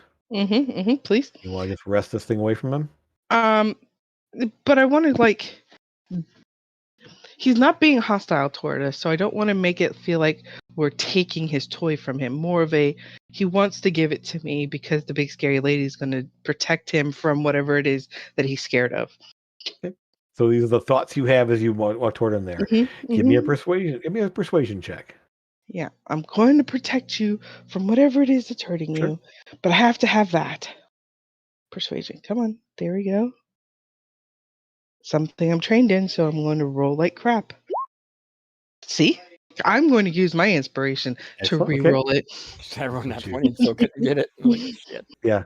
Well, the reason you got him to give you're breaking down the walls essentially. Got you. Yeah, so, no, I got you because it went halfway down. Oh, that's a little better. Okay. I would say this then. So essentially, he's holding on to it, but he's obviously now just sort of stopped. He's not biting you specifically, as far as you can tell. But so you reach down to go to try to take this thing. He is holding on to it, so you can give me an athletics check, and he's going to roll as well. Come on, open up. Thank you. Sorry, Roll20 is being real slow. It's okay. Jim's isn't. Not 20. I have to roll a nat 20 to beat him. Not necessarily. That 20 is not an automatic success. Yes. Okay. Nice. Yes. And luckily, he's not overly strong. He actually is not trained in athletics as of yet. So he's more of a dex-based person than a strength-based person. So I will say this, that he puts up a fight. It's as soon as you touch it, he's latched onto it there. But with a high enough roll, you're able to kind of pry it out of his grasp. And he kind of reaches for it there, and you're able to kind of step back from him holding it. And I will say this. I'm still singing that song, y'all. Everyone give me a wisdom save. Oh, good. Yeah, now that we two of us have blown our saves. Yep. Oh, remember, you get +3. Only in 10 feet. They're not in 10 feet. Only Lucas will get it. Okay. I have an 18. Okay. That's good. Okay. Okay. All right. So you all hear a shift in thoughts as Sora, the song doesn't work anymore. What are you really thinking? Because you're holding the lantern. We're talking deep dark thoughts, right? It wouldn't go full. It isn't like subconscious. It's just beyond what you're trying to do and what you're really thinking. At first it's yes, I got it, and then it's gotta get it to the box. Where'd Eldon go? Where's Eldon? Yep. And so you all hear this the sing song is still sort of happening, but it's not the full thoughts are happening there. And then immediately, the box. I have the box. The box is here. The box. Yes. 1 sec. Just a moment. And just for the comedy of it, there will be the homunculus and his familiar lifting the box up through the hole next to Torben. And so you couldn't jump, Eldon? No, he's a six strength. How's he going to jump? 3 feet high. He could use his rocket boots, but he just decided to go ahead and have his familiars carried up there. So the homunculus spider spirit there, which hovers, kind of floats up there with the little owl familiar holding the top of the box. Essentially, they both kind of come into view as the box now is kind of floating in the air next to Torben. And They'll get over to you. I was going to put the little homunculus there on there, as the homunculus has the box on its back and the familiar sort of on top there, flapping its wings there, keeping the box from falling off of it. And then Eldon will go ahead and use his rocket boots and flap, because don't want to be left alone with the mass murderer downstairs. All right. So, Lucas, you at this point, Lander is just in full no, and it's over and again. He's saying no. As the electron has been taken from him. Give me an insight check, Lucas, because you're the one standing right there with him.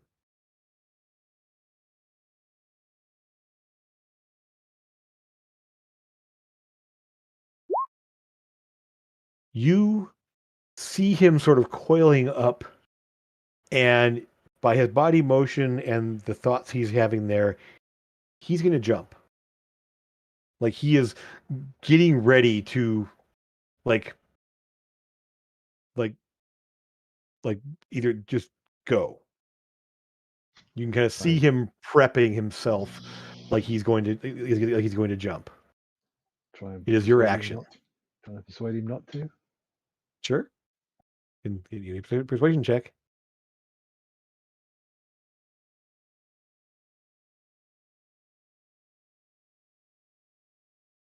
What do you say?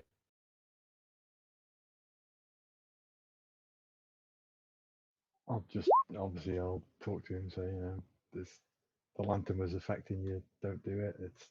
It's gone. You'll be fine now. You'll be safe. We'll look after you. And the words you say, and the fact that your thoughts are behind this as well, because you're not blocking your thoughts at this point, and the lantern is right there next to you. He finally just sort of like, at this point, it's like he almost actually becomes aware of your presence. Like he actually looks at you, and you see sort of like things, and you see that you hear the nose sort of like fade, like no, and he just sort of like looks at you like, yes, of course. I don't know what, and he just sort of like, Father Brafton makes me so mad. I should never have done it, but I had to know. And he just sort of like, at this point, the thoughts are being a little more coherent, a little bit less panicking and all over the place there. Like, I had to know. I had to know what they felt. I had to know what they thought. I had to know. I couldn't let go. I could not use it. Once I had it I couldn't not.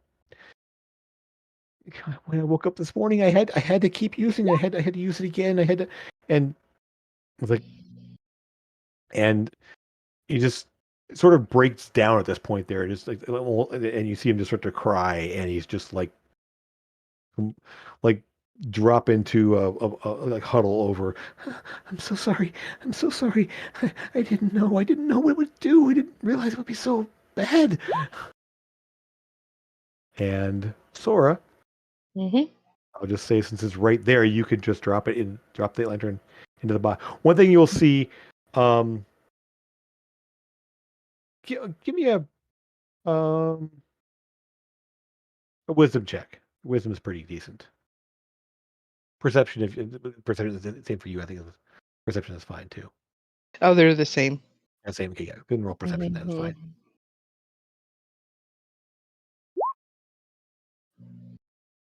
Good. Okay. So you see, holding it now there, that they're inside the little. It's a square lantern. It's sort of the sides slope up a little bit toward the top, and then come to the top and come around there. And you realize that looking inside the lantern there is a soft glow that's sort of sourceless. There's no light bulb. There's no flame. It's sort of a glow that comes out of there. And you see in the little slats on each of the four corners, there's almost like a rolled up piece of rolled up metal.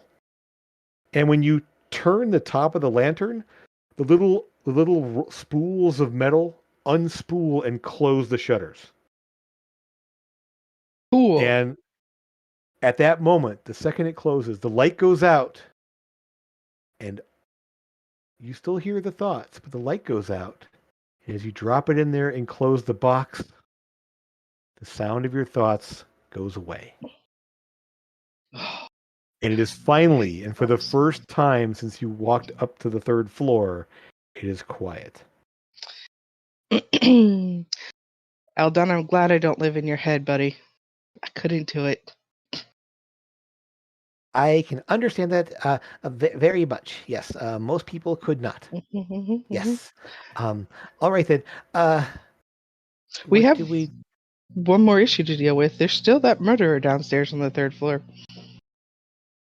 And the woman caving her own head in on the wall. Who's sleeping? Yeah. Yeah. I say we fix her, and Okay. then go over and then see about that guy. I do have a question. Yes. For Jim. Yeah. You said if I was to use sleep on him, that would break the spell on the guy, the cleaver guy downstairs. Is it sleep a concentration spell? It is, but how come it would? That already happened after I put her to sleep as well. So would it have already? Would that have broke him out? No, 'Cause he that was took place after. he was hypnotized by Lucas's spell. He had hypnotic pattern on him. Oh, got it. Okay, I Yeah, just wanna make sure you didn't okay. do anything to him. That was Okay. Lucas's spell that had him. Got So it. Lucas had Got that it. concentration Awesome. going. Yep. Okay, cool. Yep. Yeah. Yep. And so I'm just learning spells, guys. yeah, Sorry. no worries. Yeah. Yeah. So yeah, All good. it's when you cast a concentration spell. That's why when you cast Mage Hand, it undid your casting a spell while you're visible makes you visible again. Gotcha. At that point, you weren't maintaining concentration anymore. When you did sleep, that takes your concentration. So yeah. Yes, you're able to come down off the roof there. Lucas, he's just sort of like you can kind of just bring him along there, and he just at this point is just more like this looking at his feet, walking along there, just completely drained. And one thing you can also see, he looks a bit dehydrated. He looks a bit disheveled, and it seems that he's been up on this roof all day long. Oh man. I can I put manacles on him? Good. Yeah. He I doesn't resist. I don't Yeah. think you're going to need to. I think I just He's not resisting at all. we This can is just take it. it's more of a I don't want him running off without some type of hindrance on him. It's not getting away. For my safety, huh? We gotta go deal with a murderer and some lady bashing her head in. She's not. She's sleeping. He's still hypnotized for at least for about 20, 30 more seconds. Yeah, we're getting down to him. Actually, by the time you get, I will say this, just to kind of thing there. When you find the woman, she is just unconscious. Even if the sleep spell goes away, she's just out. She is not in good shape. She definitely needs some healing. The man whose name is Jorn, that was there, at this point is just, even after the hypnotic pattern stops there, he is just sitting in his apartment, just like staring at the floor, like 1,000-yard stare. Just the knife in his hand. Oh yeah, I still have it. Yes, you took the knife out of his hand there. So he's just sitting there staring just at the floor, like he's in shock. Can we check on that potentially dead person? I They gave are her dead. 5 points of lay on hands to the elf lady. Okay. Yeah, she's just sleeping at this point. She's unconscious. She doesn't seem to be in danger of. I mean, not knowing medicine really well, she's definitely got a concussion. She'll sleep it off. She'll be okay. Yeah. Yeah, sleep off concussions. Great idea. That's a great idea. Yeah. Yeah. With lay on hands, she seems she's breathing okay. So she knocked herself unconscious and then woke up again and started at it again.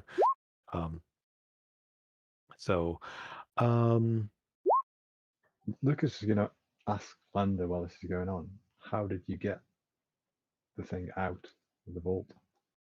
Oh, I can. It's a spell I learned. I can make things disappear from my hand, and I mean, you can't take any sort of like bags of holding or anything else into the vault. I mean, we're not allowed to bring anything in when we're working.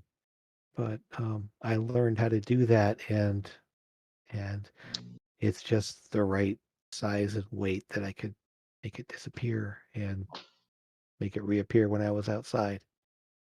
I think Father Brafton will have to know, and we'll have to find some way to not let people do that. Does it sound like the spell that Trevor had? That's what I Yes. just. Wrist Yeah. Oh, pocket? Lucas also I've has got it. it. Yeah. Yeah. So it doesn't weigh more Oh, than there you go. £5. I believe it's 10, isn't it? Yep. 10 pounds. Oh wait, 5. might be It's 5. 5. Okay. 5. Yeah. Then we'll amend that slightly and just say it. I thought it was like mage hand with 10 pounds or less, but no. We'll say because it's a one-handed melee weapon essentially. So I would say this with the box all told, it's right around. I mean, because the lantern's about yay big, brass, doesn't have any oil or anything else in it. There, the box is we'll make it a little bit smaller, but enough is just at the weight limit. Can we go and talk to the murderer guy now? Yeah, like I said, when you go in there, he's just staring at the ground. He's just completely. I think we need to in check shock. on the person who may or may not be dead first, in case they're Well, not. You did that already. They are She's dead. She's dead. Yeah, it's a man there at the end of the hallway there. He obviously has been stabbed. I'm gonna go and put my hand on his shoulder and get at his level so he's looking at my eyes and not at the floor. Do you know what you did? And it's like the lights are on, but nobody's home. He just looks at you and he's just like he's broken. He has to come with us. He does. He definitely does. I don't know. I don't know what happened. I don't know why. I don't know. Nothing. And it just like trailing off at this point. There is like, all right. and he obviously he does not like there was something just. Um.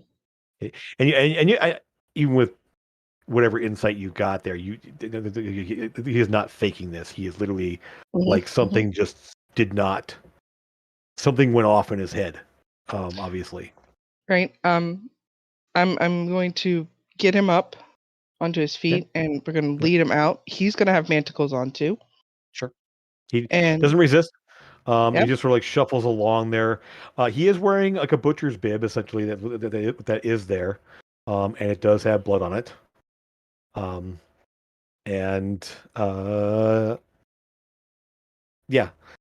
And you take that off of him if you want. There, whatever is. Can I use the sending stone to call one of the city guardsmen? Or do we think that's a little preemptive, guys? Let's go back to. Maybe we should take the body with us. The dead one? Yeah. Well, we don't want to leave it for people to be discovering. Well, tell the city guard. I mean, it's not we doing can. anything. Yeah. So the guard, and they can deal with it appropriately. Yeah. You guys take him back to the place with the item, and I'll take him to the guard. You said there or was call them here, and then yeah. Let's close turn order here and look over it. And so yeah, again, this apartment is right about here on the map. You would know there is a guard station. There was one. We run right across the river on that corner. Yeah, it's right over here. Mm-hmm. There's one over here. It's right actually over here. And I would just say, Like, because I don't know the specific person that would be on duty, because I didn't get names. But like, is there a way to contact the city guard? I would say this. From where you are here, you know that the Temple of Light would probably summon the guard if they need to. And that's only right over here from where you are here, so it's not far away. I will say, just it would make sense here. There is another guard station probably on this corner over here. There's about 6 guard stations scattered throughout the place. Mm-hmm. One kind of up in the financial quarter, one out here by the mining district, essentially. One over in the foreign quarters you dealt with before, and then one kind of up in this area. Let's probably call it right about there, and another one up top. So there's a 6 scattered around the place. So yeah, I would say right up in this corner over here there'd be one. And Sora, you walk by enough times to recognize that it's there. So you could literally just go down the street and grab somebody. Yeah. I would take him over to the city guard and just be like, there was a murder in the apartment complex area. Sure. And we believe this is the person who did it, but I don't think he knew what he was doing at the time that it happened. All right, then I think we can send someone to investigate, and if you did give a statement, then we can. Is there someplace like we could come to you to get your statement at some point? I will tell him that we're at the chapel at the moment. The Lights Chapel. All right. Temple. Yeah. We'll send somebody down there in a moment there, and the guy at this point he hasn't said a word. He's just sort of shuffling along there, Mm-hmm. just like kind of like looking at the ground, and they just kind of take him by the arm, and he just like follows them. They take him inside the building there, and you assume to some sort of a holding cell or something else. Lander is with you guys again. He's at this point he's still. I mean, his tears on his face, unless that he's obviously like still freaking out. So, yes. So we're going to the vault or to the temple. That's good. Yes. And he's just at this point fairly passive at this point. I mean, he's not. I mean, obviously there's some anxiety there, and his voice is trembling a bit as he speaks, but he's not moving along. He's not showing any of the fight or flight sort of thing happening there. He's moving along with you. Okay. Taking to the temple. Yep, that's the temple there. Yeah, we're taking him to the temple. Okay. To the temple or under the vault? Under the vault, because that's where. Yeah. So where father is. Yeah. So when you get to the vault there, essentially knock on the door, whatever. Father Brafton opens the door there and sees your back, sees Lander. Good. All right then. Bring him inside, and you have the item as well, right? Good. Again, it sort of brings you all inside there into the kind of that open office meeting that's place there. Lander is just sort of like, I'm sorry. I shouldn't have done it. I'm so sorry. Like, we'll deal with it. We'll make sure this doesn't happen again. And the item, please. He kind of puts his hand out for the lantern. Is Eldon carrying it? I think Sora was. I put it in the box. You put it in the box, yeah. So so hand the box over. You hand it off to somebody else to carry, or well, I thought his homunculus would carry it, but if it got too heavy for them to carry it, I would definitely be carrying it. Okay, I mean he could. Eldon's holding it there, and here you go, sir. Yes, this should be put away someplace secure and safe, and yes, and he hands it off to the guy. Good. One moment, please. Just rest here for a moment. I think it's important that we mention the wrist pocket spell as well. Oh, yes. Something else that they make sure people. And he's like, magical innovations. We can't account for everything now, can we? And so you'll have to. And he looks over at Lander. You'll show us. Yes, of course. I will make sure that we can safeguard against this. It's similar to a bag of holding, but like you can't bring those kind of items in unless we allow it. And I know. We'll talk. And he goes inside there, closes it. Essentially, see the shimmer on the doorway as he steps up to it. There, you see him kind of tracing the glyphs that need to be traced there as the door opens up there, and he steps through as a sort of an invisible, like wavering field. As he steps into there, closes the door behind him, and about say 5 minutes later, he comes back. Thank you for what you've done here, and for bringing Lander back. We will make sure that this is safeguarded against. As only the third item we've had missing since in the last, over 30 years. Always some new magical technology of some kind that we have to safeguard against. I thank you. This will be secure. We will make sure that no one can step in with any sort of magical effects at all. I want to ask him Mhm. about the guy we turned into the city guard. Sorry, I can't remember his name. Jorn is just the Jorn, butcher. yeah. I will attest to what the item can do, and essentially they have to make sure that he is given something. He has helped through the situation. I can only imagine what exposure to some of these items for long periods can do terrible things to people, depending on what they are and what they do. So Yeah, he doesn't seem to be with it right now. Not surprising. He doesn't even fully understand that he did anything. And you just see Lander at this point is sort of like just shrinking in on himself there. He's obviously not quite right either anymore. Mhm. Yes, the compulsion to use it to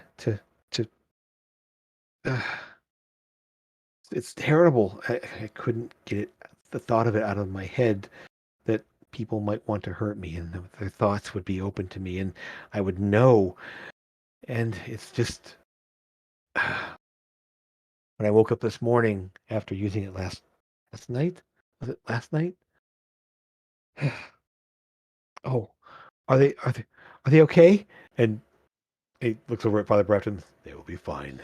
The injuries were very treatable, and sure they'll be fine. Good, good. And Master Sciarla, is he?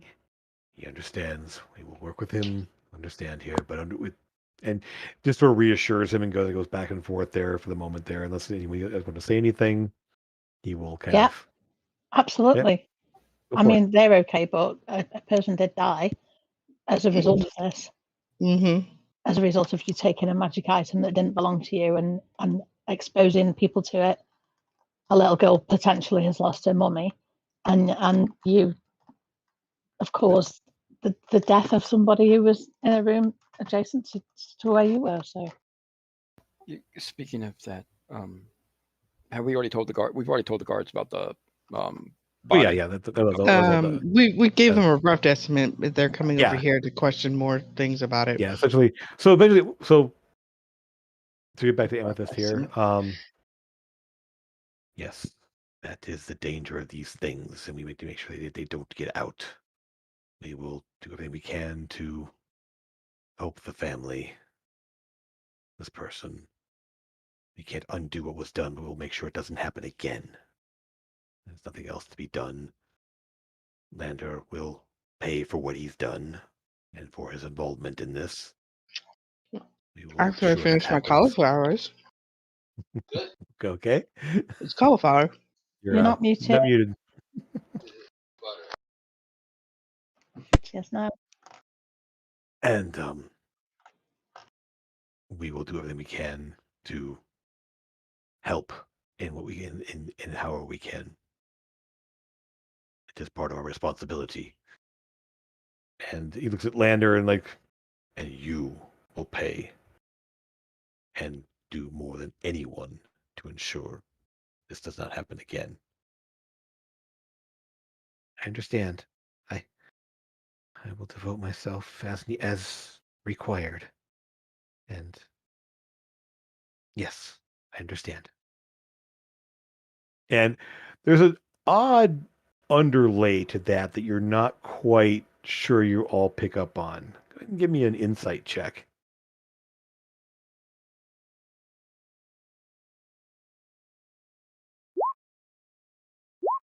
Nice.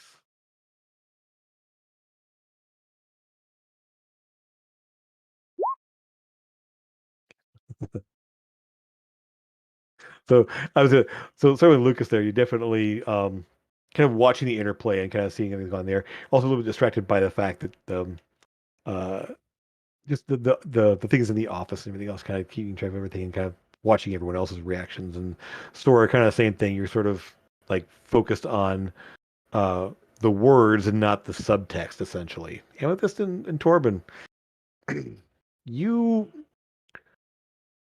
there's a definite sense of not so much finality, but resignation of like, yes, I will submit to what's required.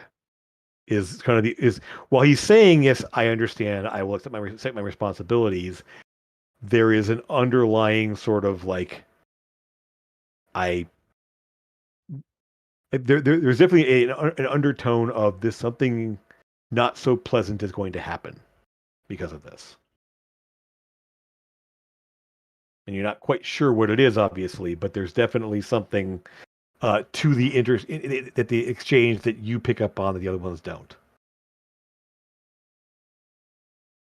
And Father Brafton nods. I thank you again. If there's anything we can do for you, um, please let us know. I appreciate yeah, I appreciate what you've done here. Yep. And so, is there anything else anyone wants to say, or do here before we go on our break? I'm concerned about the people who live in the building, especially that woman who was headbutting a wall. And I want to try and make sure that people are going to go back and check on them and make sure, there's some people might need, I was going to say therapy, but healers or whatever.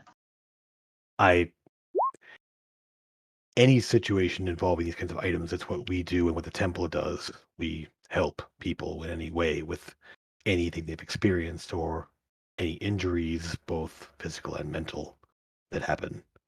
We have people that can help with that. Absolutely, the temple is like, well, he kind of gestures to the room he's in here. While we do not take part in that aspect there, the temple will. Good. I'm glad to hear it. I think Lucas wanted to ask about a reward. No, I was just trying to remember whether there was one or not. And I wasn't really. Had one specifically offered, so he will then sort of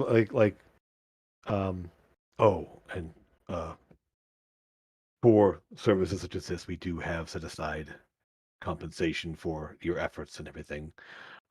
And he does hand you guys a purse of 500 gold. Nice. And he does say, and also, as part of the arrangement we have with the Falcon Academy, if you wish to say that you are not directly in our employ, but at least that you have worked with us, they will they can offer up services for training of various kinds if you wish to use their services. Mention that you have worked with us and it will cost significantly less. Cool. Thank you. Of course. Thank you. Absolutely. Have you got a bit of paper that says that? I think that Master Skiarla will be. I know we have a standing arrangement with him, and if you've already spoken with him, I'm sure he understands. Excellent. Thank you. If he does require any approval, then he can send someone to talk to us. We do. Most of our acolytes, both here and with the temple, do train there as well. in any martial capacities. And thank you very much. I appreciate it. And if there's ever anything else, we may call on you again if it's possible. Absolutely. You know where to find us. And if you do have anything in your travels and such that needs to be sequestered away, do remember that that is our primary function. Items of a dangerous nature that should not be in the hands of the general populace, we take care of and put away.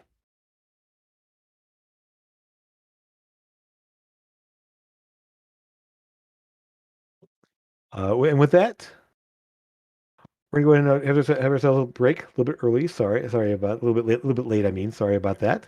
I just wanted to wrap up there. So we'll do a quick 5-minute break or so, and be back here in a little bit. So thank you very much, and we'll see you again soon. Awesome.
And we're back. So, Raven's Tales. You've delivered Lander to the Vault of Light, along with the Lantern of Revealing All, and ensured that there be care given to the people at the Lander's apartment building, and Father Brafton ensured you that the Temple of Light would do what they could to help everyone, and the person that was that's with the guard station as well. We'll just say that the guards came along. You gave a statement of what happened, and they just kind of effectively took it over. And the fact that it involved the Temple of Light business, they sort of like will do what we can and make sure that things are dealt with in the way that makes the most sense. And if someone needs to be cared for, we'll turn them over to the temple's custody and kind of go from there. And so the guards pretty much defer to the temple at least in this matter, since it seems to involve something that they were involved with. So it doesn't take long. It's probably about maybe 10 o'clock or so when this all kind of blows over, 10:30 or ish. As far as I know, you guys haven't secured rooms yet, but you just sort of got here and hit the ground running. So do you want to stay at the Copperhead or somewhere else? Copperhead sounds fine. Okay. Yeah, Copperhead. Okay. So as you get down the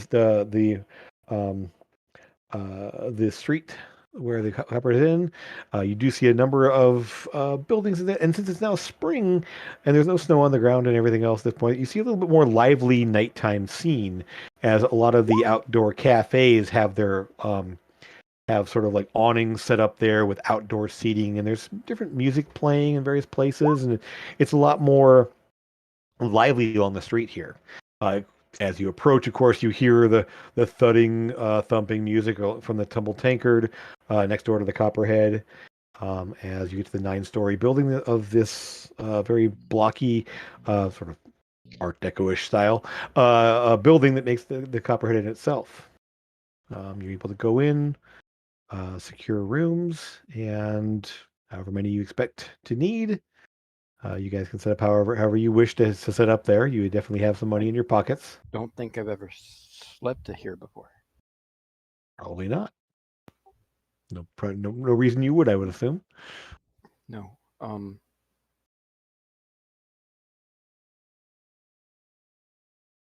Eldon gets his normal room on one of the half floors. On one of the half. Aw.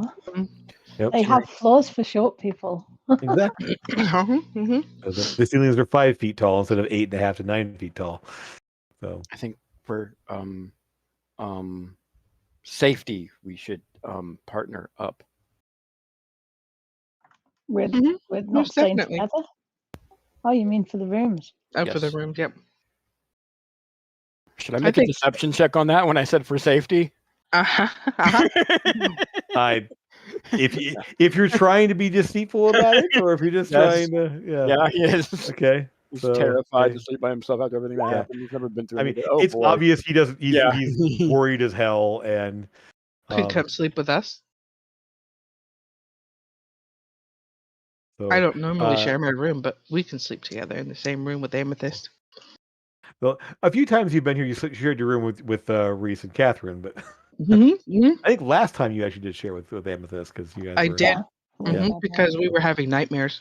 Mm-hmm. Yes. I think we should go and have a little bit of a drink next door and chill out for a bit, and then go to bed. Once we've made sure that we've got rooms to go to. A drink, definitely. I've never really drank before, but that actually sounds nice. Have you been in the Tumble Tankard? Not in the conventional sense. No one knew I was here. You'll like it. Okay. So Eldon, of course, is to his room. He's doing some work there. He actually does tell you that he has a number of some projects he's going to work on and do his normal things. So he wishes you all the best and kind of toddles off to his own to his own things here. Lucas, so you staying with the group, or you're heading off somewhere else, or what's the plan? I'll head off and find Alindra. Okay, cool. Essentially, it's not hard. You guys I'm have going to have a drink first. Just rude. So it's not. Yeah, you He have. has a girl waiting, Amethyst. Why are you going to stop him? Do you have a sending stone, Lucas? I don't. Okay.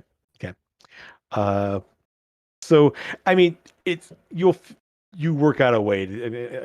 I'll assume that you guys had made plans earlier when you guys met up there because you did ask if you wanted to get some dinner or something later on. So we'll assume that you have arrangements essentially. What Probably did know Trevor where- do? Sorry, I probably know where she lives anyway. So Oh yeah, you do. Yeah. You said, what did Trevor do? What did Trevor do with the sanding stone? I'm not sure he ever had one. I don't know if he had one. I know Eldon Definitely did. did. I know It was Sora did. Eldon, Sora, and Amethyst had it. Anything that he didn't give away would be with Seb under safekeeping. So you have to get it from him. If he has one, I don't know if he does because he never. I'm remember Trevor doing sending. So. Okay. So I know there were 3 at one point in the party. So you guys decide where the third one is. If Lucas has it, that's fine. It's up to you. Or if Amethyst, if you, I think I'm pretty sure you bought one, but then you didn't need one for Elia. So I bought 2 and gave one right. to Sora. Okay. So. And so I think Eldon had one. Eldon bought the other one. Yes. So so I can give one to Lucas because I don't really need mine. The plan. I think you'd been planning to give one to Elia, and then and then you realized you didn't need it. So magically able to talk to her without it. Yep. Okay. So I will say that Lucas, go ahead and put it. We have the sending stone. Alindra, you obviously can send to Alindra. She can send back because you know she does. She has a sending spell, so she can definitely do that. So you're able to. So you head into Temple Tankard, and again, like the night scene along the street here, it's pretty lively when you get inside there. There's a pretty big crowd there at both the front and the back bar there. That's the music, the band is playing on the stage there, just driving the music. I can't play that music because it's copyrighted, so we won't use that there. But we'll just say that it's a thudding, driving rhythm there. Very interesting vocals and instrumentation on the stage there. As you're able to sit inside and see what there is to see. So, what are you doing? I am going to have some drinks. Who wanted to join me? I will. I might like to go and have a chat with somebody if they're here in a while, but if we can have a drink in the meantime. I'll grab us a round of drinks. Sora's going to be drinking milk. Sure. Milk. Yes. Can you ask the bartender the strongest thing they have and give me 3 of them, please? Sure. Yes, thank you. Okay. Anything for you, Amethyst? Just whatever. Yeah.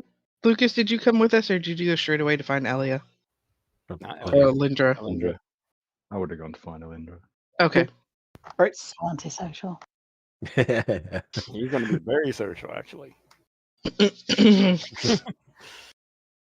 So I'll do that, and then I probably, because we're just starting to wind down, I'll still have my guard up. So if anything weird is funky and happening, I still have my guard up on that. Okay. So let's just go ahead. You're able to find you can't find a booth, but you do find one of the standing tables. It's kind of because the front half of the bar has multiple tables and sitting tables, standing tables, and booths and such. But the booths are all filled. Most of the sitting tables are filled there, but you do find a standing table off to the side there where you're able to kind of lean against there and have your drinks. You have your milk, you have amethyst, whatever, and then 3 essentially like shot glasses of something that are lined up there for Torben. Yep.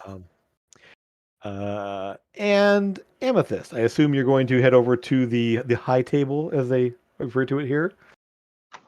Yeah, definitely.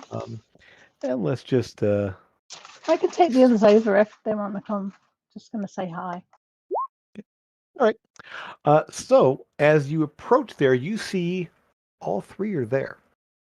Really? That's You see exciting. Mabel, the redheaded dwarf female there, sitting there in what she's actually wearing her armor, so you can see the actual like plate mail armor that she wears.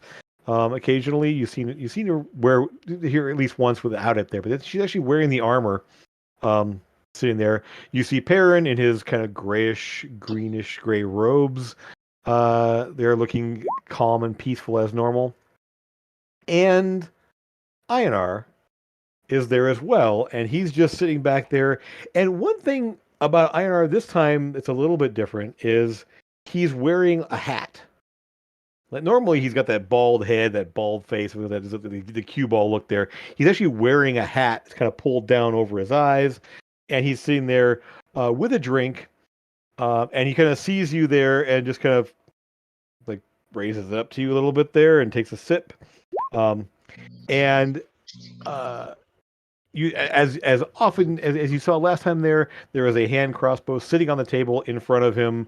He sort of reaches out there and kind of like rolls it back and forth there and kind of like sitting there just playing with the different settings on the crossbow there. It's a very complicated looking little hand crossbow that he has sitting there. And he just sort of like, yeah, good to see you again, Les. What's going on? Hi. I've been in the world. I've been hearing you kind of busy out there. Oh yeah, quite busy. I've been hearing your names and descriptions in a lot of different places. All good, I hope. Not really. My fingers behind my back. Not really. Not all of it, but pretty good. Most part. Necessary, I think, is more better term in some places. Yeah. We do deal with the bad stuff. Yeah. It's not fun to deal with the bad stuff, is it? So, no. I been looking into the loss of one of our friends. And I was hoping to do the same while I was in Bilgewater, but we didn't get the chance really to do very much. I mean, it's right general vicinity, isn't it? Yeah. I heard some names and descriptions tossed around that seems related to some other things as well. Yes.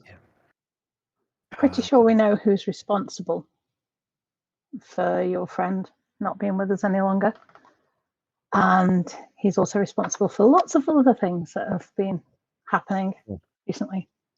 Between him and a rather difficult ranger to deal with.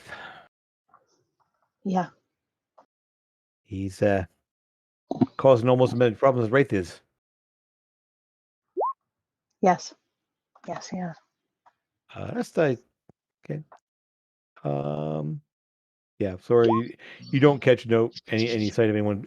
I mean, one thing I will say this, even with the three there, a lot of eyes turn that direction because the high table is like almost a focal point. So anyone talking to there gets noticed. So you don't find anyone that like showing like overt notice of trying to listen in. It's well, like, hey, there's a lot of comments of like, who's that up there? They're talking to the high table, talking to like just like last time. Yeah, very similar to last time. You don't see anyone specifically listening in. I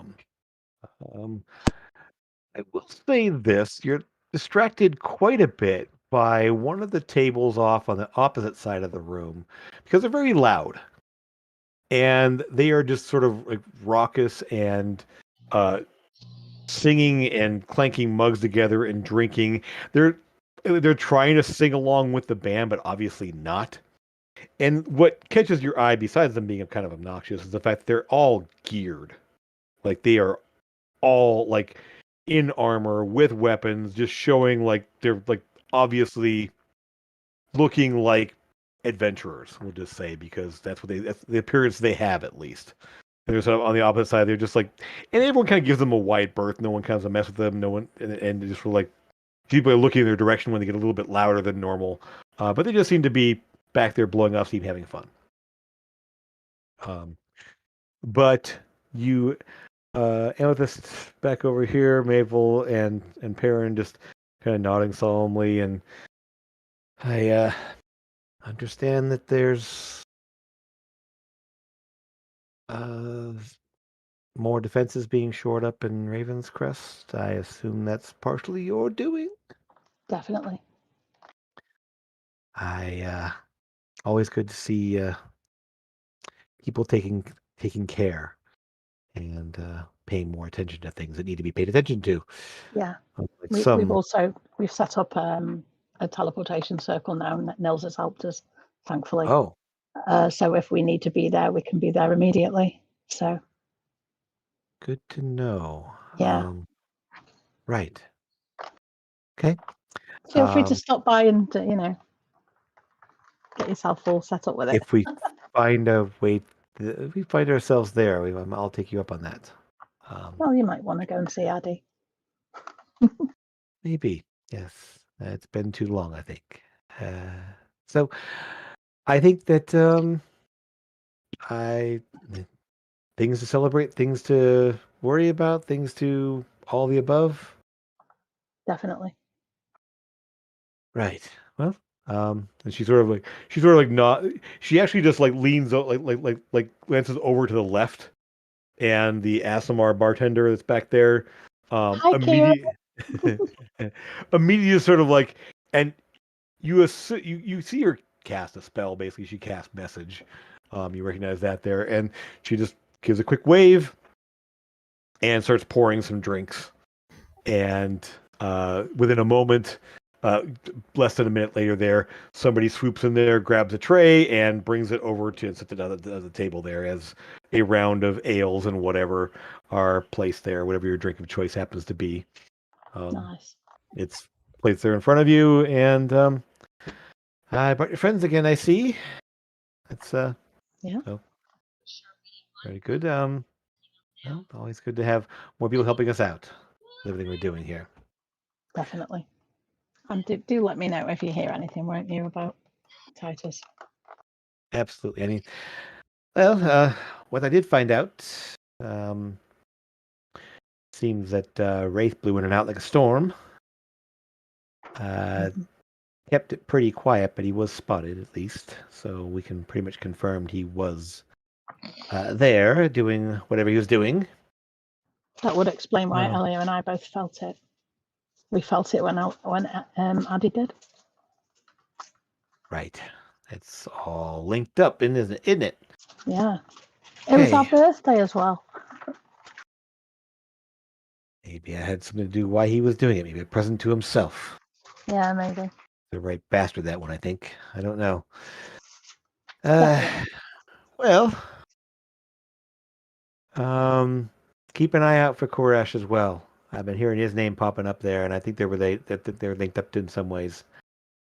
I'm trying to find out more in there, but unfortunately, the Rangers and the military keep their secrets close to the vest. If he has something to do with them, yeah, I'm afraid to see what happens there. As far as I can tell, he's still part of the Rangers himself. Right.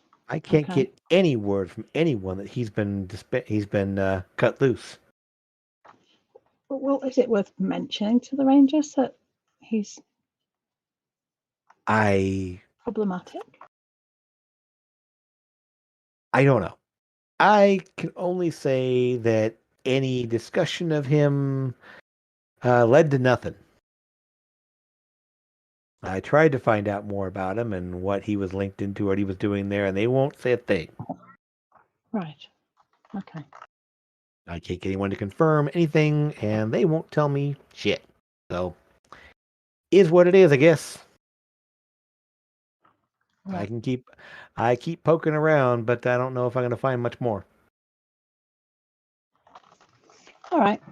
Well, thank you for the drinks, and of course. Take care of yourself. Right.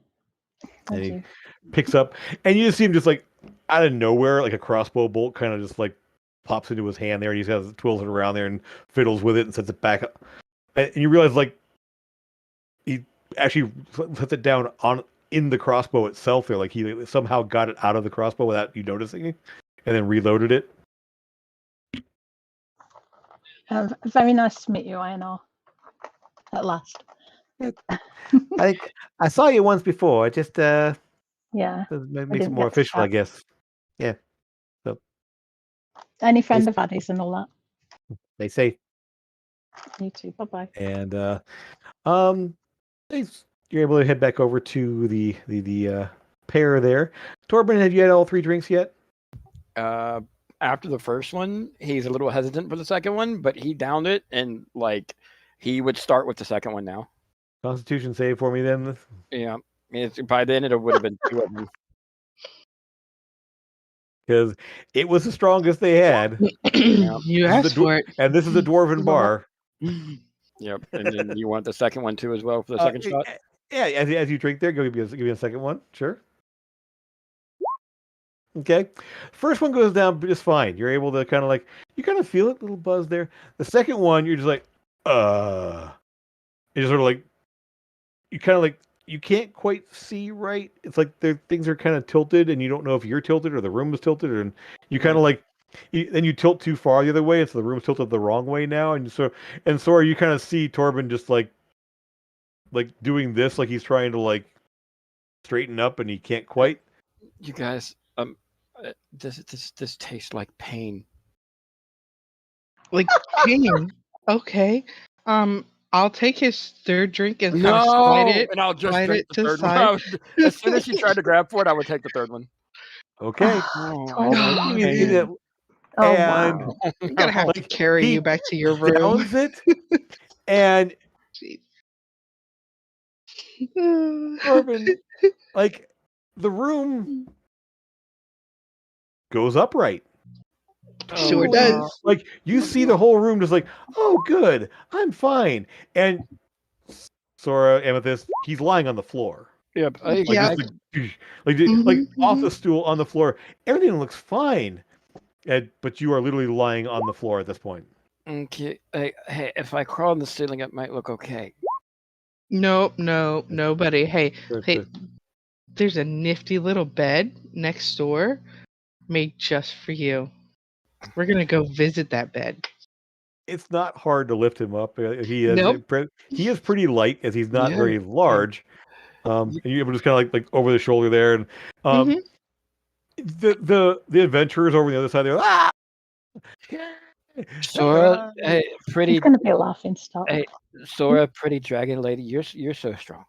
Thank you, Torben. Okay, good night. And I just lay my head on her and she carries me. And then Just get some sleep. We love you, buddy. Hopefully, you won't be sick down your back. It's like he dies of alcohol in his sleep. No. He won't. We'll stick him on the floor in our room and keep our eye on him. You can always lay on hands. Yeah, I think we might need to lay on hands. No. but we'll get him back to the bed first, because even if he does get sick on my chest plate, it automatically cleans itself. So I'm nice. I know, right? I'm always pretty. And then we'll lay him down, and I'll wait for him to actually fall asleep, and then do 5 points of lay on hands. No, it'll sober him up. Okay, well, you're still asleep. You don't wake up there, but it does remove the poison essentially, so you're not going to be hungover the next day. But you are sleeping peacefully at this point there, and so Sora and Amethyst, you're back in the rooms. I assume they're Lucas, as it is about 10:30 or so by the time you meet up with Alindra. It's not really time for dinner or anything else like that, but I mean, if you want to head out to get something to drink, or she's up for that or not, she's fine with staying in as well. Oh, with her, he gets a drink. Stay in. Okay. And so she actually would ask about the job with the vault of light there, and so do you leave anything out, or you tell her the whole thing? I'll tell her the whole thing. Okay. And so she's obviously like concerned the fact that something like this happened, and the fact that it was a simple cantrip that was allowed them to get bypass things, and they'll have to do something about that to fix it. And just to clarify, you have the Manatech, right? The Manatech version of that? Was that your? No, I have the spell. The spell, okay. And so the spell, you only learned it like 2 years ago. Like you literally, and at the time when you learned it, you found out that it is a very recently like kind of developed spell. It's something that's kind of making the rounds amongst all the arcane folk and everything else, and being in an old Karoon, it became really popular really fast because bards could carry around instruments and just have their instruments safely stored away and just make them appear when they wanted them. And so it kind of became a super, like, especially if you have like valuable like lutes or guitars or anything else like bloop, it's safe, it's gone, and then bloop, it's out back again when you needed it, and it wasn't going to be damaged in transit or anything else, or be slung over your back to get smashed by something that might come mess with you. So it kind of became that very popular amongst the bards super fast. So you almost everyone kind of learned it or had developing Manatech versions of it so they could actually have it. So that's sort of where that came from, at least. Sora, you absolutely can. I mean, Okay. so yes. Oh, no. Yeah. Yeah. What? All right. That's So, it. is there anything you want to do for the evening? Now that things are at this point there, we'll say it's probably about 11 o'clock or so. You weren't there. You weren't at the bar very long. You got a round of drinks there. Torben was out pretty fast after getting there, so you're able to. Um, it's still about it's about 11 o'clock or so right now. I was going to ask Sora if she wouldn't mind teaching me a bit of basic Draconic. And I'm Oh, trying to hell see. yeah. I'm trying to look at Jim's shirt better. Oh, I'd quite like to learn the language. I'll tell you later. I'll show you later. Actually, why not there?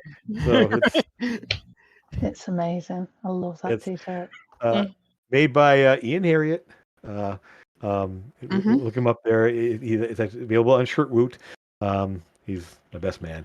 It's a Firefly shirt there. You can't take the pie from me is what the title of the shirt. Wow. I love it. Yep. So I will you're a fire. definitely teach Amethyst some Draconic. Okay. Cool. And not just the dirty words. Awesome. Okay. But those two. Well, those two, yes, of course. Yep. But like, you know, you're Okay. meeting other dragon and you kind of want to be polite. I'll teach you the polite ways. And this you mentioned before we're doing ascending. Did you want to do that? Yes, please. Okay. I'd like to quietly just see how Trevor's doing.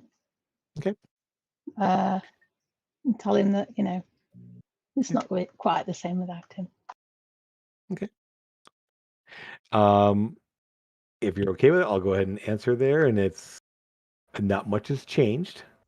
Essentially, still in sort of holding cell. There Waiting would trial. be one thing that he said. I told when she asked me, I said I I did messaged mention it her. to Jim. Go ahead. Oh no, go ahead. If you said it, then yeah. No. It's better. Yeah, because Trevor. I don't know what she's referring to exactly. So, so what did you say?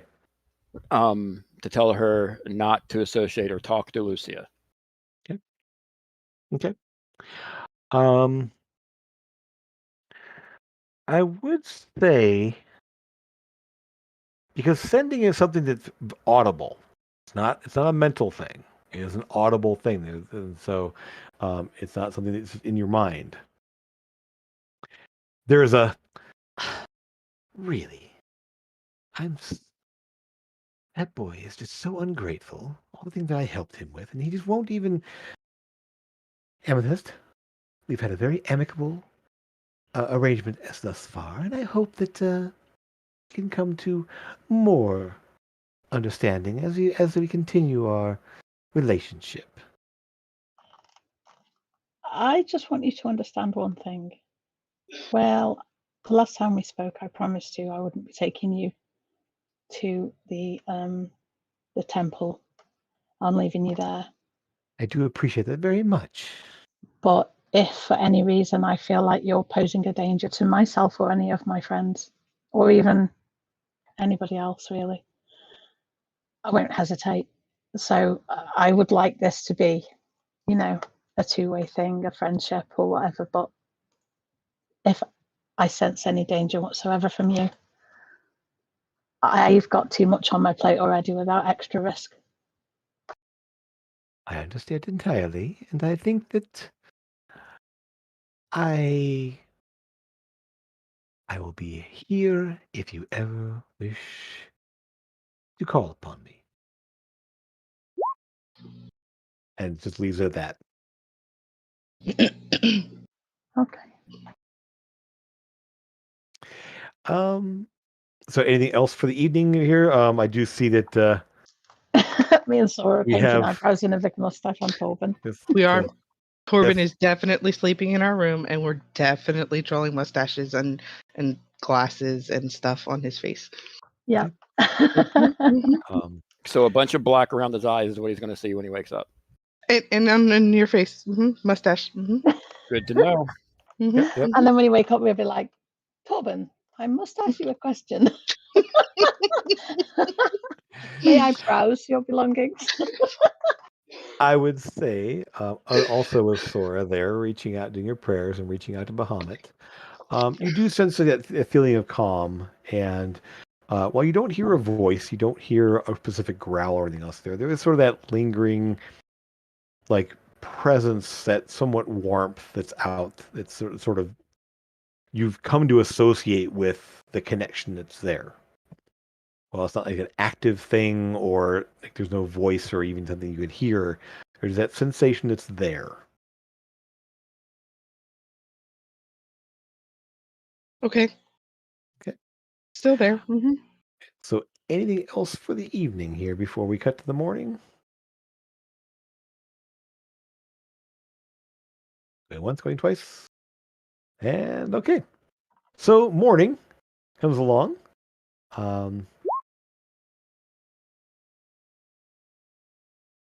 There are no strange dreams. There are no strange visions. Morning comes and it's all fairly quiet. There's no when you do whatever time it is, the sun is up. There are a few clouds in the sky. It's fairly quiet, fairly calm in calm day at least. A bit of a breeze. Cool because it is early spring at this point, so it's not cold, but definitely feels cool as you kind of experience the air for the first time. Torben,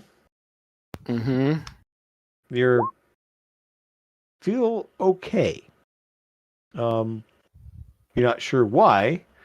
I mean, I would say you've never been drunk before, and you don't really know what happened exactly. Would be so, yeah. You woke up in a bed feeling okay, strangely. So, as you kind of prep yourself and all that, you definitely will spot the fact that you are now sporting a big black mustache and big bushy eyebrows over top of your over top of the dark circles you normally have around your eyes. These giant, so it's like these kind of dark eyes there, and these giant like black eyebrows over top of them. Torben, for a split second, and I'm sure you know why already, after seeing like the big, more like black around the eyes and stuff, like for just like a split second before I realized what happened, he would literally panic, like shock to the chest type panic before he realizes like, oh, they must have, okay.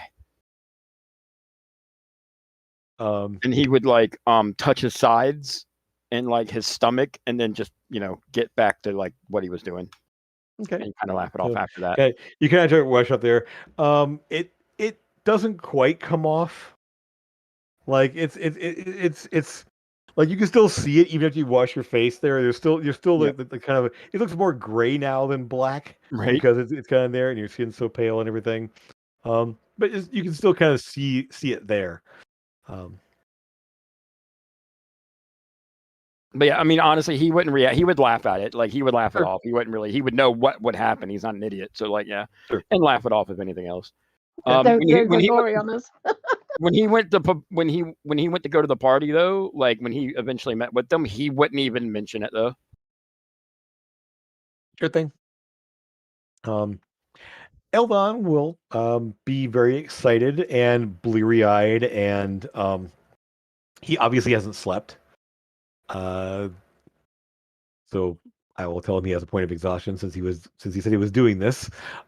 He will kind of show you some runes he's created, and some things he's been working on, and He will even assure you that he did not break the deposit on the room. There won't be any need for a cleaning deposit or anything. That everything was very superficial and easy to clean up. He doesn't have to pay to clean the room because there's no room left. No, he didn't blow it up, did he? He has a cleansing rod for precipitation, so all the dark smudges and like things that were spilled and soot and everything else that happened that he was able to clean up himself. Good. Oh no, we lost Jim. There he is. Yep, that was fun. Welcome back. Yeah, that was neat.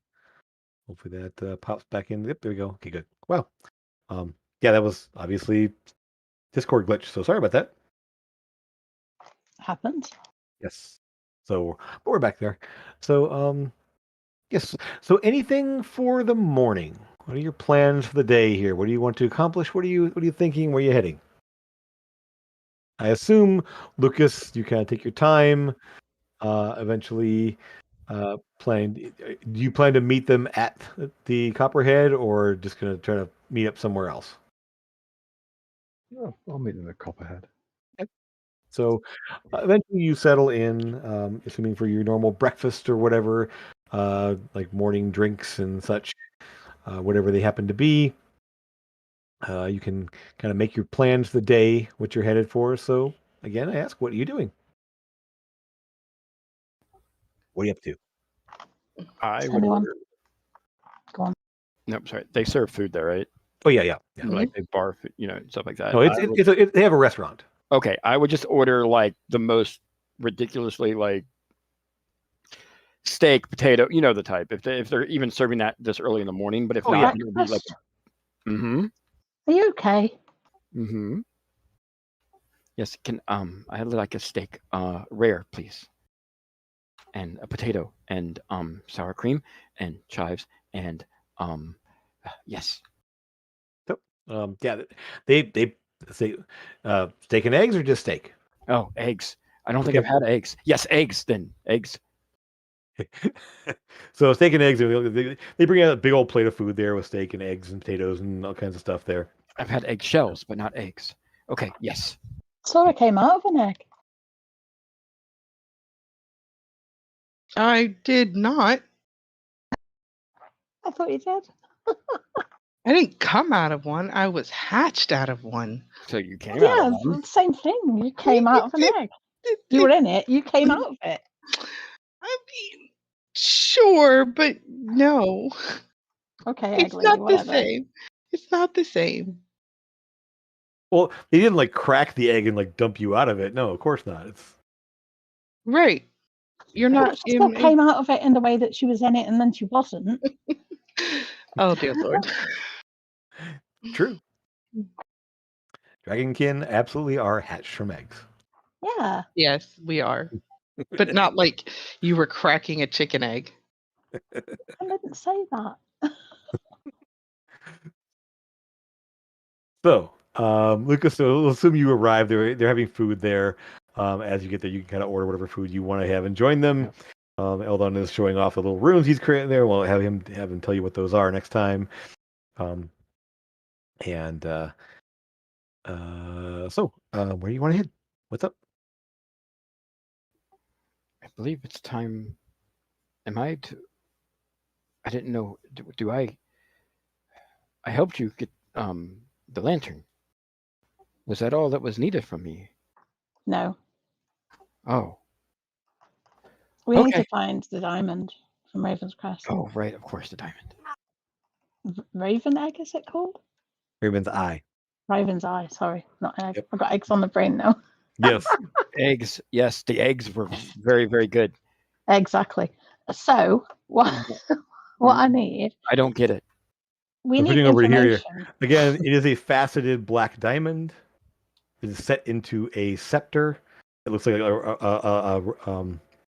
so is it is actually it's set into what looks like a raven like head on the end of a scepter there, as it was described to you. So, and it's basically in place of the eye. And there's a fairly large black diamond that is all faceted and essentially in the eye socket of the raven head that's on the end of the scepter. We need to try and find out where it is. And I don't know where to even begin. Does anybody have any ideas? Yes, perhaps we should go to its last known location. Well, its last known Mm. location was Bilgewater, where we've just came from. But they left Bilgewater and travelled south. And they travelled over the top of a ruined fortress, which could be I'm guessing one of two places. There are three that look similar, but two of them are south of Bilgewater. We'll go back to our thing, back over to the main map. And we're talking about. So we'll get the map out on the table. Yep. And so essentially, there are these two little dots here. So Bilgewater is up here. Yeah. Raven's Crest being there. And the two fortresses are roughly there and there. And there's also another one here, Yeah. but I'm pretty sure they traveled south, so it won't be that one, I'm pretty sure. Yeah. Realizing the distance also that one there's no way an airship would have gotten all the way over there. No. In the time that because it was only a couple of days so. But then they didn't. Go on. Go ahead. They didn't land there. They were passing over there, so they could have gone anywhere. I mean, it was behind them, so you have no idea which direction they were going in specifically. Yeah. I think they've gone to Gavon. I don't know why. I could just get a feeling that's where they're going. Mm-hmm. Okay. Because that's where I've had visions of Wraith before. He has like a home there and stuff. Then I say we go there. We just follow what your gut is telling you to do. That's like Goblin Central, basically, isn't it? I thought it was. Goblins are down here. Guess right. That's where goblins are from. That was right. Sorry. Yeah, it's way down there. Essentially, there have been goblins. So the goblins came from there originally. In fact, Keswick will have told you that he actually hopped a ship back in Black Smoke Bay, and they traveled up to Northport. And it was Koresh who was basically in charge of the ship that hired them. So I wonder if the ship was going to Keswick. I wonder if they're all going there. Not sure. I got Gavon confused with Keswick for some reason. That's where I think they've gone. But they took loads of supplies as well for like days and days, didn't they? Mm-hmm. So it was going to be a long journey, I'm pretty sure. Yeah. So Koresh and his crew, essentially, the people that he had with him, which included a number of goblins, left Bilgewater to Northport. We're heading in the direction of Northport there, while Wraith, the airship, and his folks went south in the airship.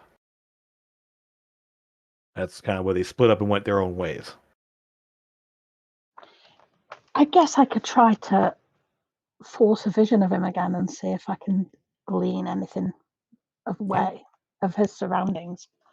That might give us a bit of an idea, or at least if they're still traveling, maybe again we might get a glimpse of where they're passing and be able to sort of try to pinpoint it a bit more. Want to do it this morning? You want to do it later on? When do you want to do that? I think sooner rather than later, unless anybody else has got any other ideas. So you still have the room if you want to do it from there, or you can go someplace else if you want to do it from somewhere else. Up to you. I would ask Sora to come with me. I mean, if the others want to come with me, that's fine. It's just like seeing him or hearing his voice always makes me a bit freaked out. Yep, I would go as well. Okay. So up to the room then? You come in? Okay. Yeah. Right. Okay. So you head up to your room. So you guys haven't checked out yet. You have pretty much the room for the day if you want it. You can always spend a little extra coin there and get the room. Keep going there, but it is a nice suite, and you're able to find a kind of move things out of the way and find a place to sit and relax and focus your thoughts. you, like you did before, you settle down and you picture that ring of candles, and you feel feeling your seeing the flame of your candle flickering madly and kind of all its agitated state, and seeing all the other candles moving there, and then race solitary or race unmoving, unwavering black flame. There, you settle the vision, you still your flame, you match the height of the flame, and give me a charisma check.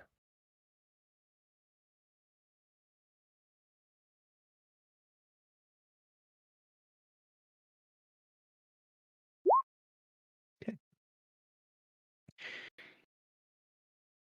The room starts to fade away around you. The sounds dampen, so you can't really hear anything around you anymore. And your vision shifts, and you see sky. You see like blue sky. But the area close is dark, like a regular, like you're standing in shadow, but you see out ahead of you blue sky. And there's a moment, a pause.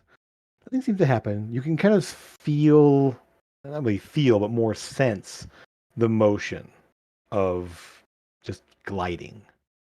That sort of not really weightless, but just sort of that sensation that you felt on the deck of an airship before, because you did travel on one yourself recently, in fact. As you look, the vision is just focused kind of out at the horizon. You just barely see, kind of in the lowest part of the vision there, the railing of a ship, and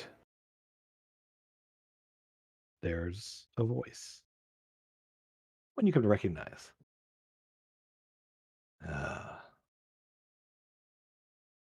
back again, I see. And while you hear that sort of laugh there, shadows start to kind of like breathe up around there, kind of obscuring the space. Let me guess. This is Amethyst, right? Oh, Jesus. Who? Oh, this is Amethyst vision here. This is No, I was when you said Jesus. Yeah. Oh, Because he's not in that world. sure. Yeah. You do like to spy, don't you?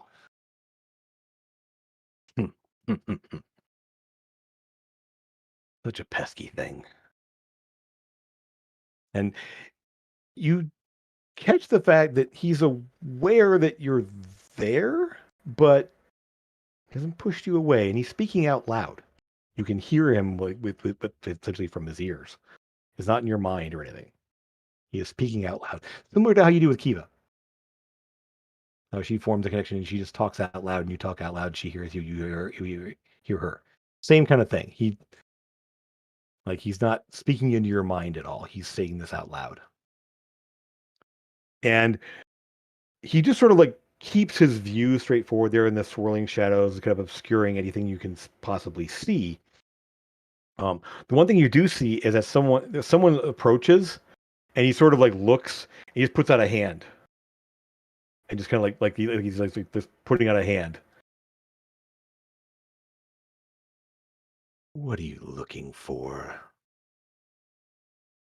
What do you want? You? Huh. Can you hear me? He, through the connection that you're making there, then he seems to he just kind of like chuckles at that. And you realize you can think to him. It's similar to how you do sending with Elia. It's just through the connection you've made here. It's not something you can do over and over again. And I will say this: it will take a spell slot for you to do this, third level, like you're doing a sending spell. Okay. You realize as you speak this here, and the connection you've made here, it acts similar to sending in the way this works. So, what do you want besides just me? I think there's a lot more to it than that, isn't there?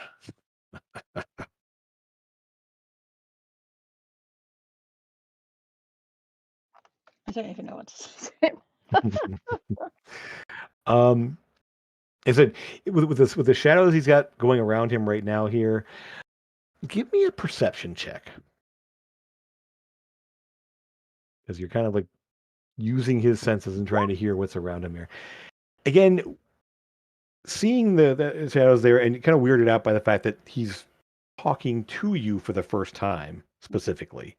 He's commanded you to leave, but now with him actually saying things, you're just definitely taken aback by the whole thing there. So you can't quite make out. There's a little bit of like creaking of deck, maybe the flap of a sail. And again, with that sort of like shifting sensation there, you realize that the airship is in motion. Yeah. At some point, you hear a voice call out. We'll just say a little bit later, while you're kind of thinking, putting your thoughts together there. A voice calls out in a language you recognize as Goblin, but you don't speak it. Yeah. So, and he calls back in Goblin as well.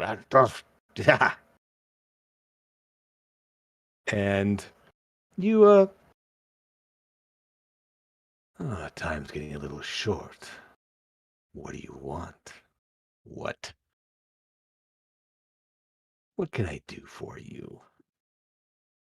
And one thing that happens as well is when he's speaking, what you do hear is there's a subharmonic to his voice.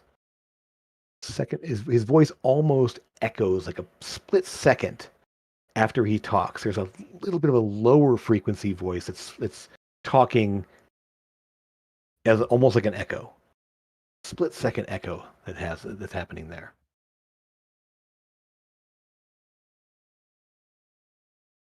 He waits for you to say something. The connection doesn't waver, at least for right now. He's not pushed you away.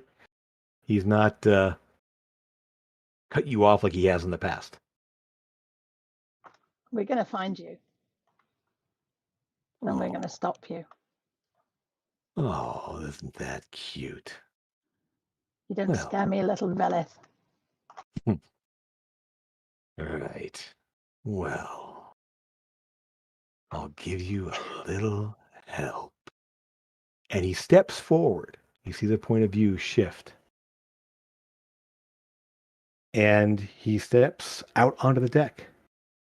And you see some movement off to off to his left somewhere.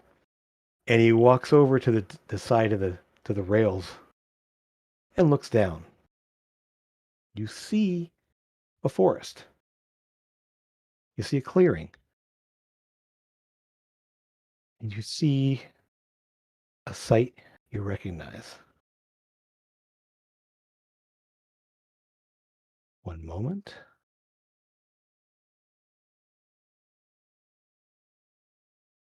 Just a second.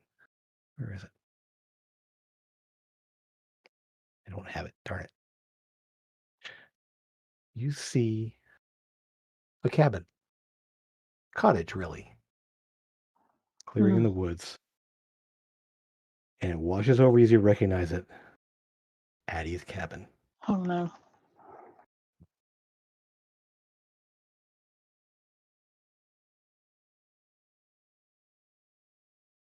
Maybe we'll see you soon. Maybe not. I have business. Now get out. I need you to make me a wisdom save.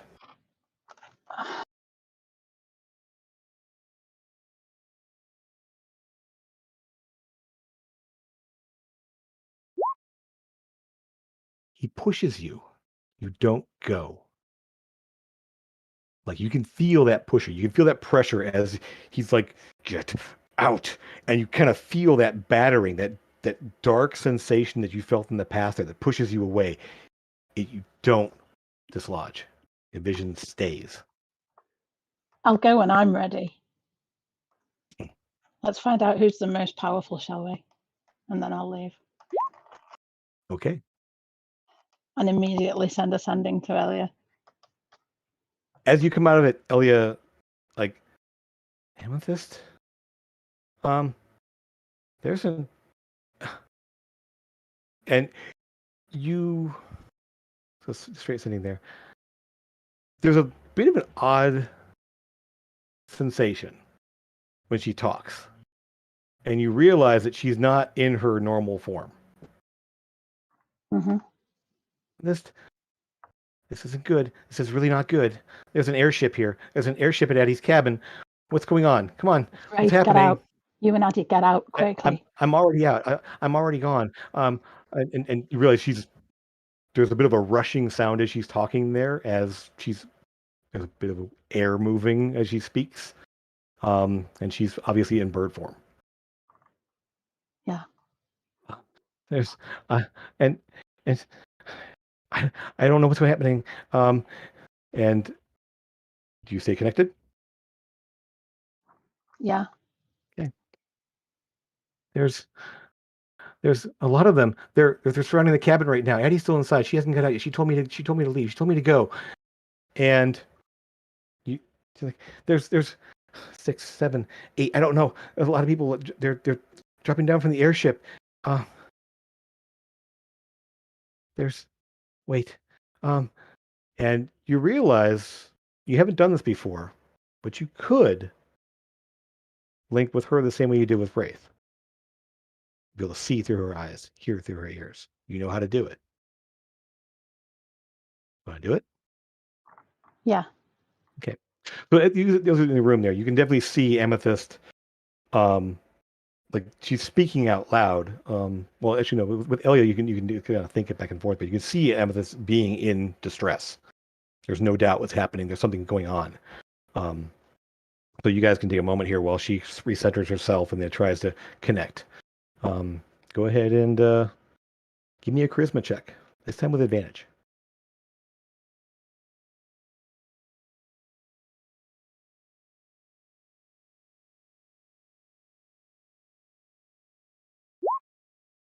Okay. It's not. Again, this DC isn't as high as it is with Wraith, and you've had other connections, obviously, with Elia before, so it's not very difficult for you to do.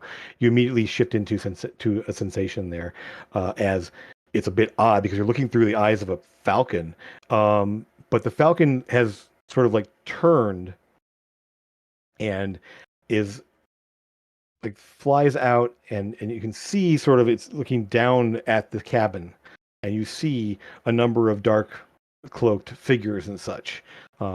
Some short, some taller, and they're all sort of spreading out around the front of the cabin there.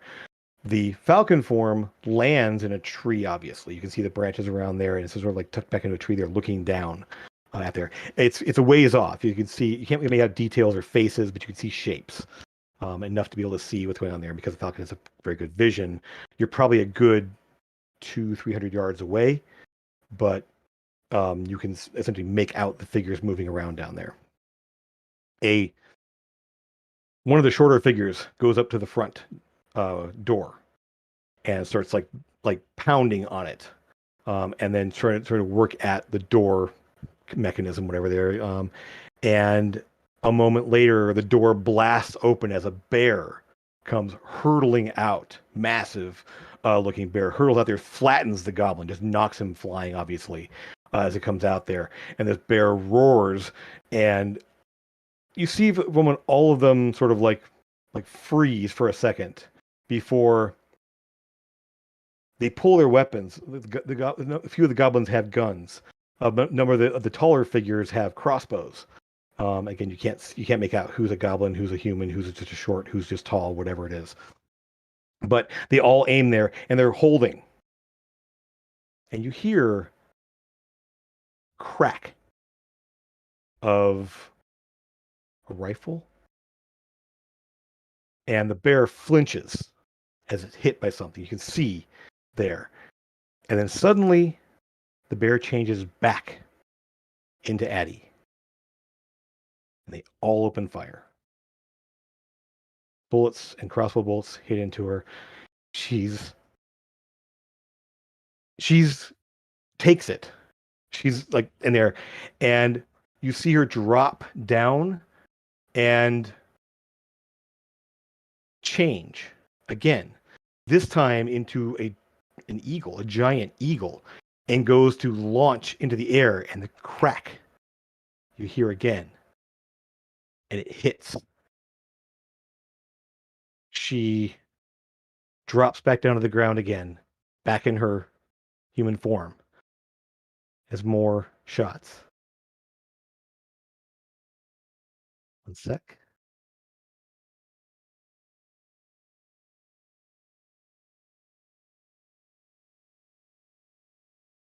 In the room, you see Amethyst is obviously in the midst of a vision there, and you can see her physically reacting to it. What's wrong, Amethyst? You can't hear them. And you don't really hear. But I would see her acting, though, right? You Like, can see her reacting to things. Yeah, you can see her reacting to things. But you talk to her. Reacting upset. Yeah, absolutely. You can see the fact that she's obviously upset with what's going on there. When you talk to her, she doesn't seem to be able to hear you. She doesn't seem to really be able to respond at the moment here. Shake her by. I'm like 5 foot, like just under 5 foot. I would just shake her by the waist. Okay. And see if she responds. You guys see Torben move death. Do you stop him, or do you help him, or what do you do?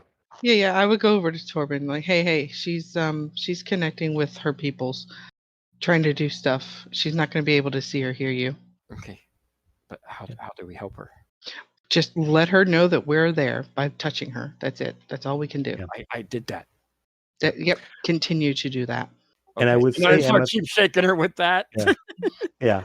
Essentially, I mean, you could stop him Not from shaking, but yeah, essentially. So, and I will say this, Amethyst, the one thing that you don't get intensely is feeling.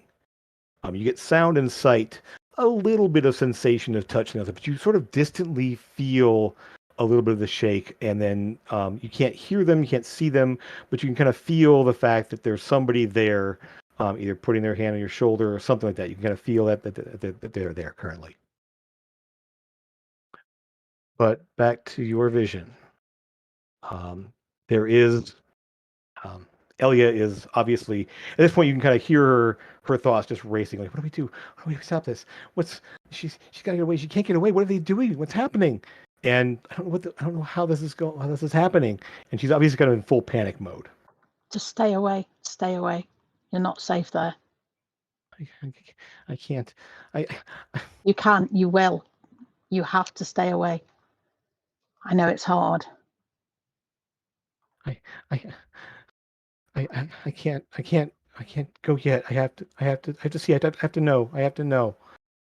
And she watches. So please stay away, please. Addie is obviously she starts casting spells, and she goes to cast. She's obviously casting some magics, and she gathers up the forces there. And you don't know Druid magic very well, so you can't tell exactly what it is. You can see the fact that she's actually summing up something up there. She's making something, and energy is forming, and it just goes. And you hear the voice you just heard a second ago. We won't be having any of that. It's time. I will claim what I need. As Elia's point of view shifts, and from the corner of the house, a dark patch of shadows in the awning there forms. And Wraith steps out. Long sword, like his sword in hand, holding it out there. Shadows like rolling up and down here. The shiny breastplate is now dark and muted, as he has sort of a shadow form overlaying his own. The long silvery blade in his hand, as he walks forward, is just the shadows around him sort of wrap up and down the blade. He steps forward like, I will have what I need. What we need. And he lunges forward and shoves the sword into Addie as she turns.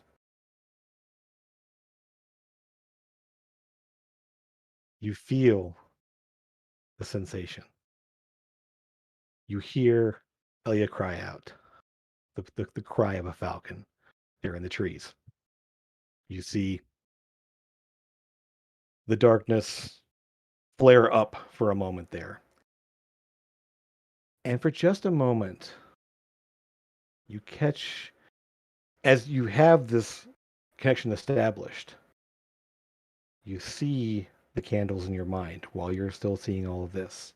It kind of almost like a picture-in-picture kind of thing for a moment there. As you see the green flame from the second ring of candles wink out, and the smoke from the flame traveling back, twisting and roiling to the ring that you have and Wraith. That dark sensation, that coldness, that dimming of the light that you felt before, you feel again. And between all of that, the connection goes out. It's just too, you can't quite maintain all of it at one time.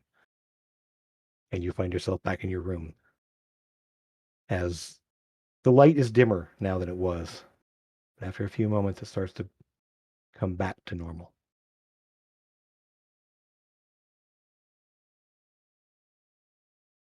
You see Amethyst looking around, kind of. Well, you see Amethyst like sobbing.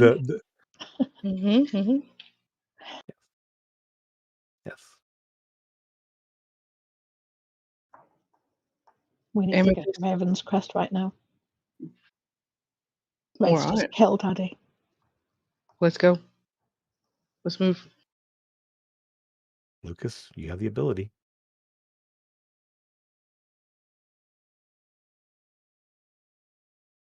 You're hesitating? Can we head to the Lyceum? Do it from there. You can do it from anywhere. Actually, you have the item to do it. No, I meant so we can get back again quickly. Oh. So, I would say this. Or the Trade Consortium. Sure. You gather your things.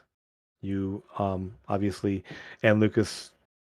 I would say this, that at some point in the morning here, and things have been happening. Obviously, breakfast is going on there. Lindra is happening. Talking about Lindra before, then leading her, and she goes off to the shop.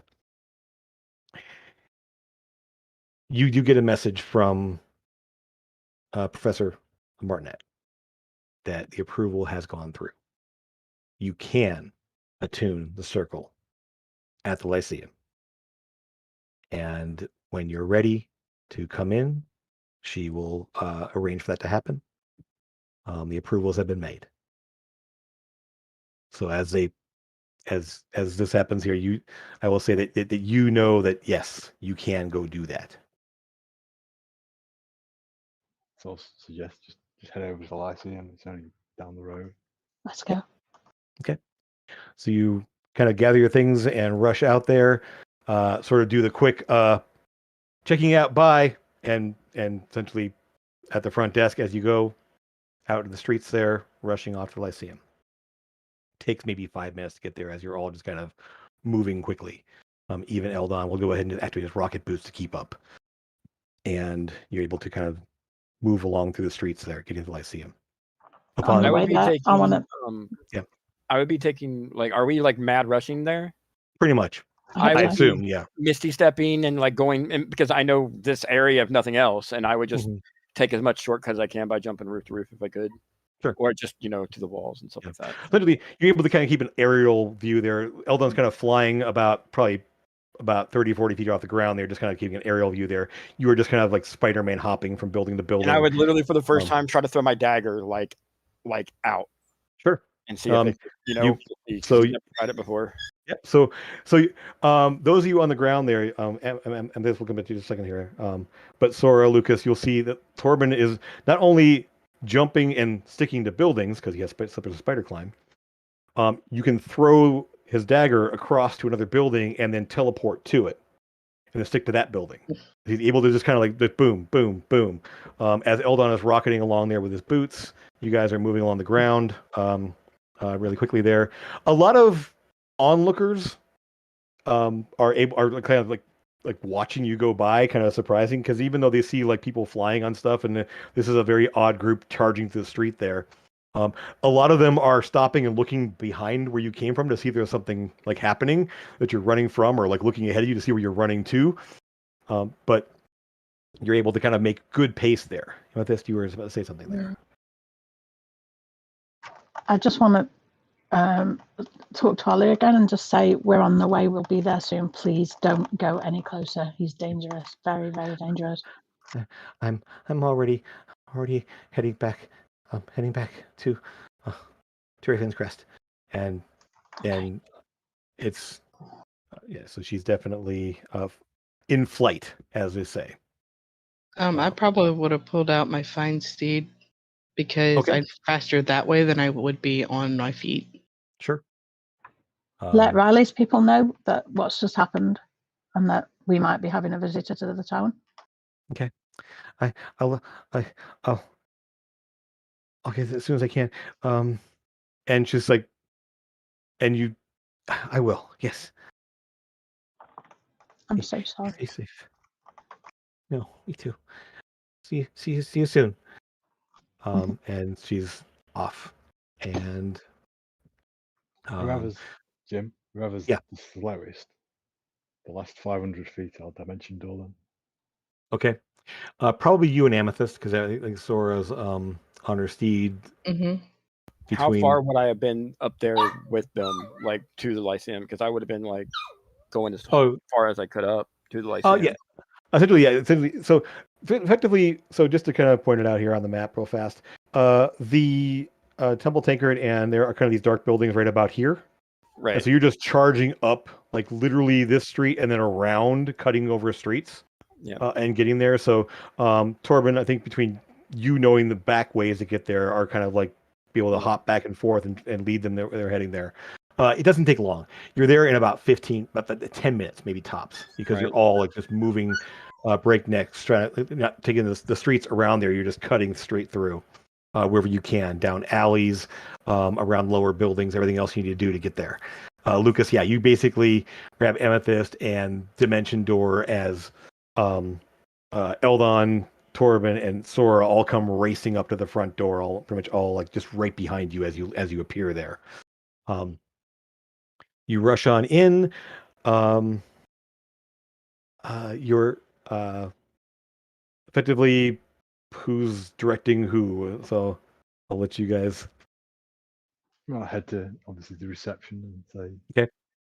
Obviously, look for Professor Martinet. Okay. All right. Just a moment, please. And they do the message thing like that, and then do you say anything else to them? Just I'll tell them to hurry, please. Okay. Very urgent. Okay. All right. In that case, like less than a minute later, she'll if you head to the elevator chamber, you can head up to her office there. She'll direct you where you need to go from that point. Good luck, and hope everything is all right. As you're obviously in various states of like urgency. You in the elevator chamber there, the large circular chamber with the runes and everything else that, and you essentially just feel that quick lurch, and then you're suddenly on a different floor, and the door opens up, and you see kind of hallway. Off to the left is the library there, where you know that Professor Martin's office is, and she steps out in the hallway. It's like, urgency? What's going on? They said it was important. So what's happening? We need to get back to Raven's Crest as quickly as possible. There's possibly going to be an attack. So. All right. Okay. Come with me then. And she basically, she actually head back. She kind of points back into the chamber there. We'll head up to the circle. And she's obviously a little bit flustered there, kind of trying to keep it all together, and joins you guys in the teleportation circle there. The elevator room. It blinks again. You find yourself on a floor you haven't seen before.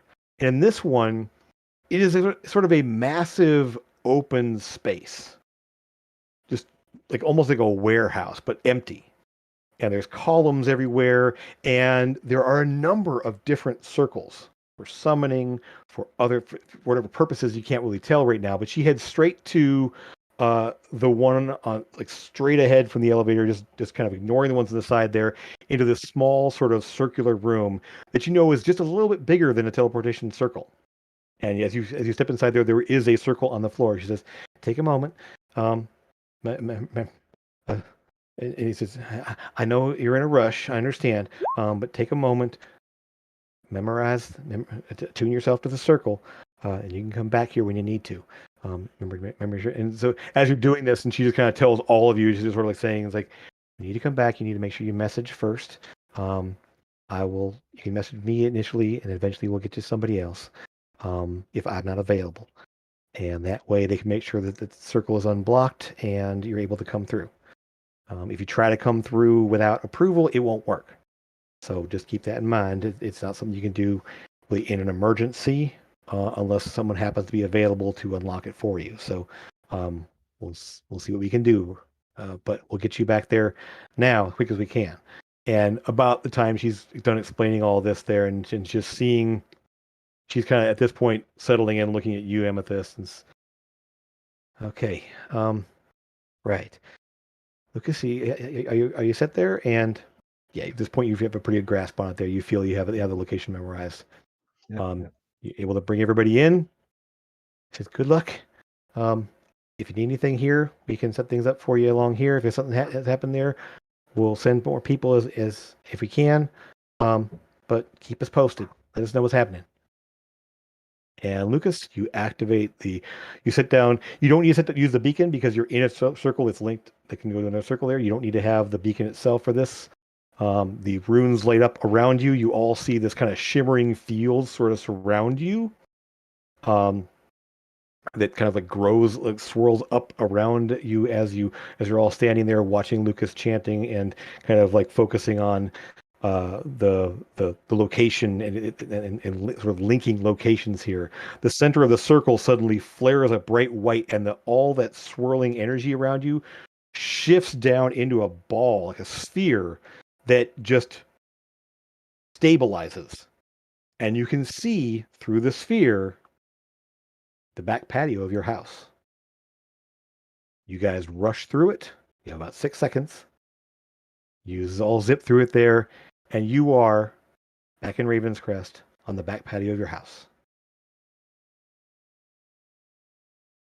By the time you reach here, the town is already sort of, you can hear voices. People are calling out. There are people moving through the streets. It's obviously already on alert. It's only been 15 minutes, maybe 20 minutes now since it happened. Elia is still in transit. It's going to take her a couple hours to get here from where she was. But she obviously was able to make a sending herself to Riley, and the forces here are alerted. Yeah.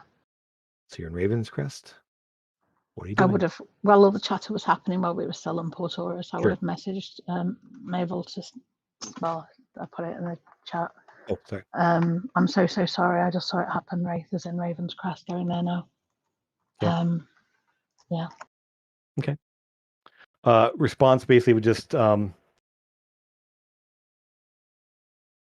luck. I don't think we can get there. I don't think we can get there right away, but we will join the hunt. And essentially Ironheart's already gearing up.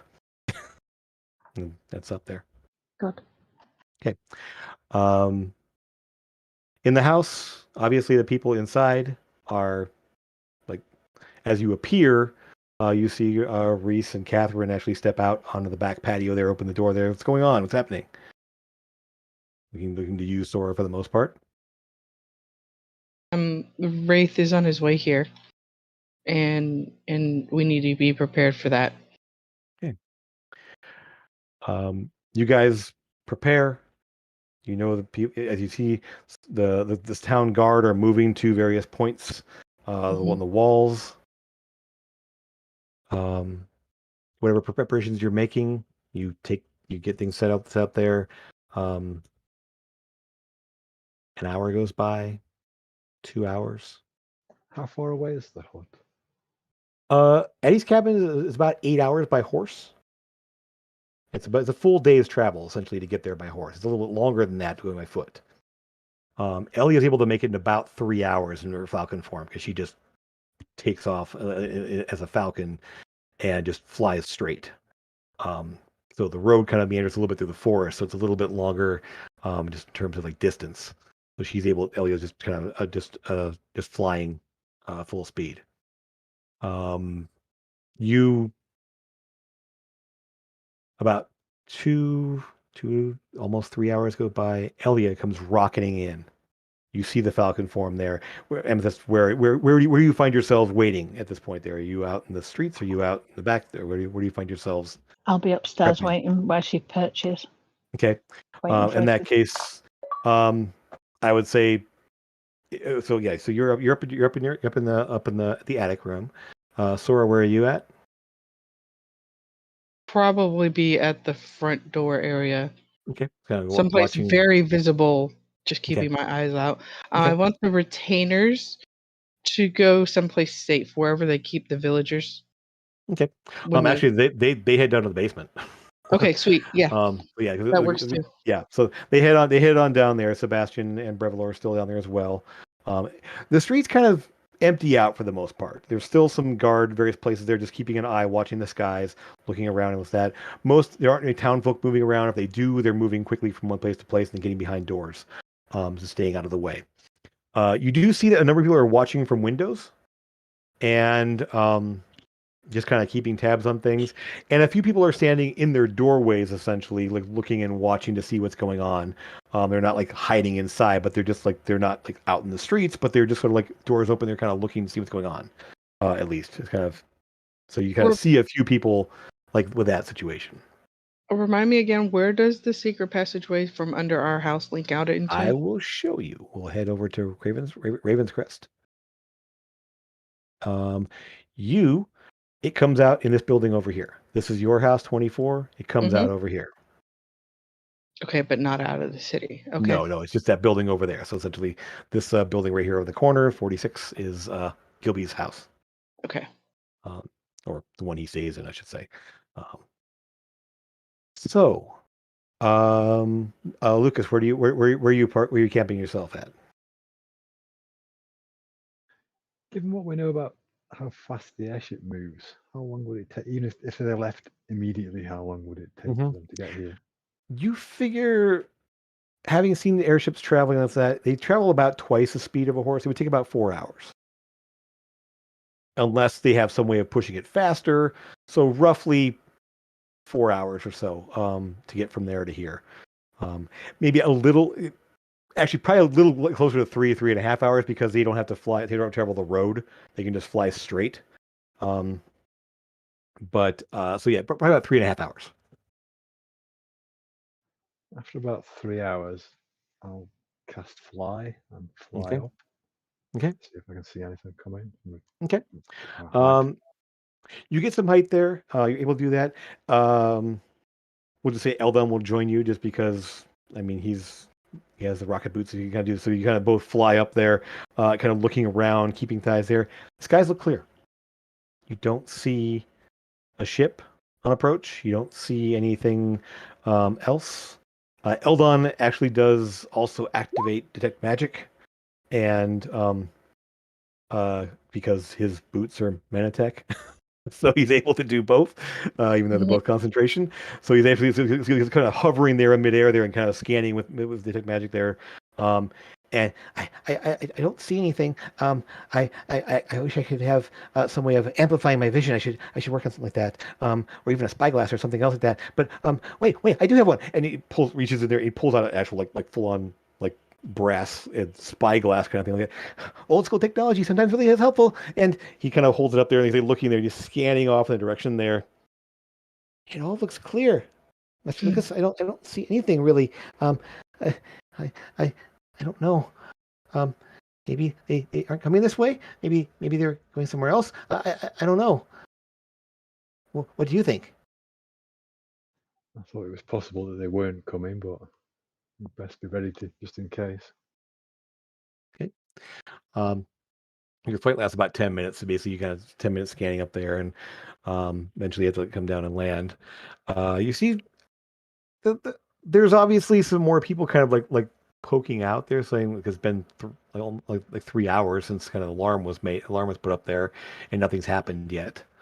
So you're able to kind of everyone's like you kind of almost getting the obviously the thing happening, like people like talking from their doorways, like, is it okay? Is it all right? What's going on? I don't know. He just said to get inside. Said it wasn't a drill. Said it was supposed to be something something bad. I don't know. And so you kind of hear some voices, like not shouting, but definitely loud enough to be able to hear them talking various places. Yeah, I thought it might be too much to. They're not going to attack a city full of people. There's only an airship. Airship's worth of them, as it were. And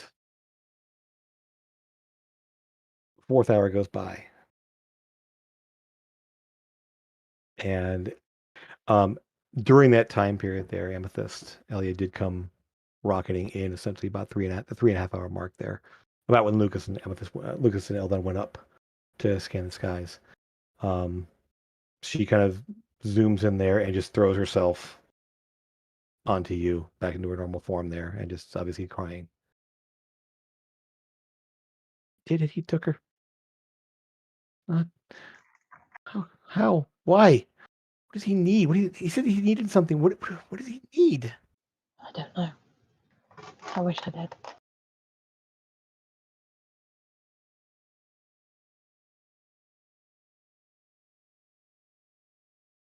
And with that, we're going to call things for today. At the fall of Eddie. And Raven's Crest seemingly safe for the moment.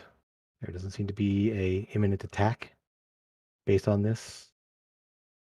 And we'll call things there and pick up next week. Awesome. Actually, real quick here from you guys here, next week is a holiday weekend. I just want to just clarify here right now that I meant to do this before. Is everyone okay to play next Saturday? Next Saturday? Okay. Yes, I am. Yeah. Okay. Yeah. In that case, everyone out there watching, we'll be live next Saturday as well. So I will post that information there and update everything as we go. But I want to thank you guys for being here. I know this is a tough one, but I want to say, hey, thank you for being here. Thank you for watching. And as always, we love having you here and want to bring more people into our, I swear, fun. And I'm gonna take a little phrase from another favorite show there, and say, "Don't forget to love each other." And we'll see you again soon. Take care, everyone. Bye.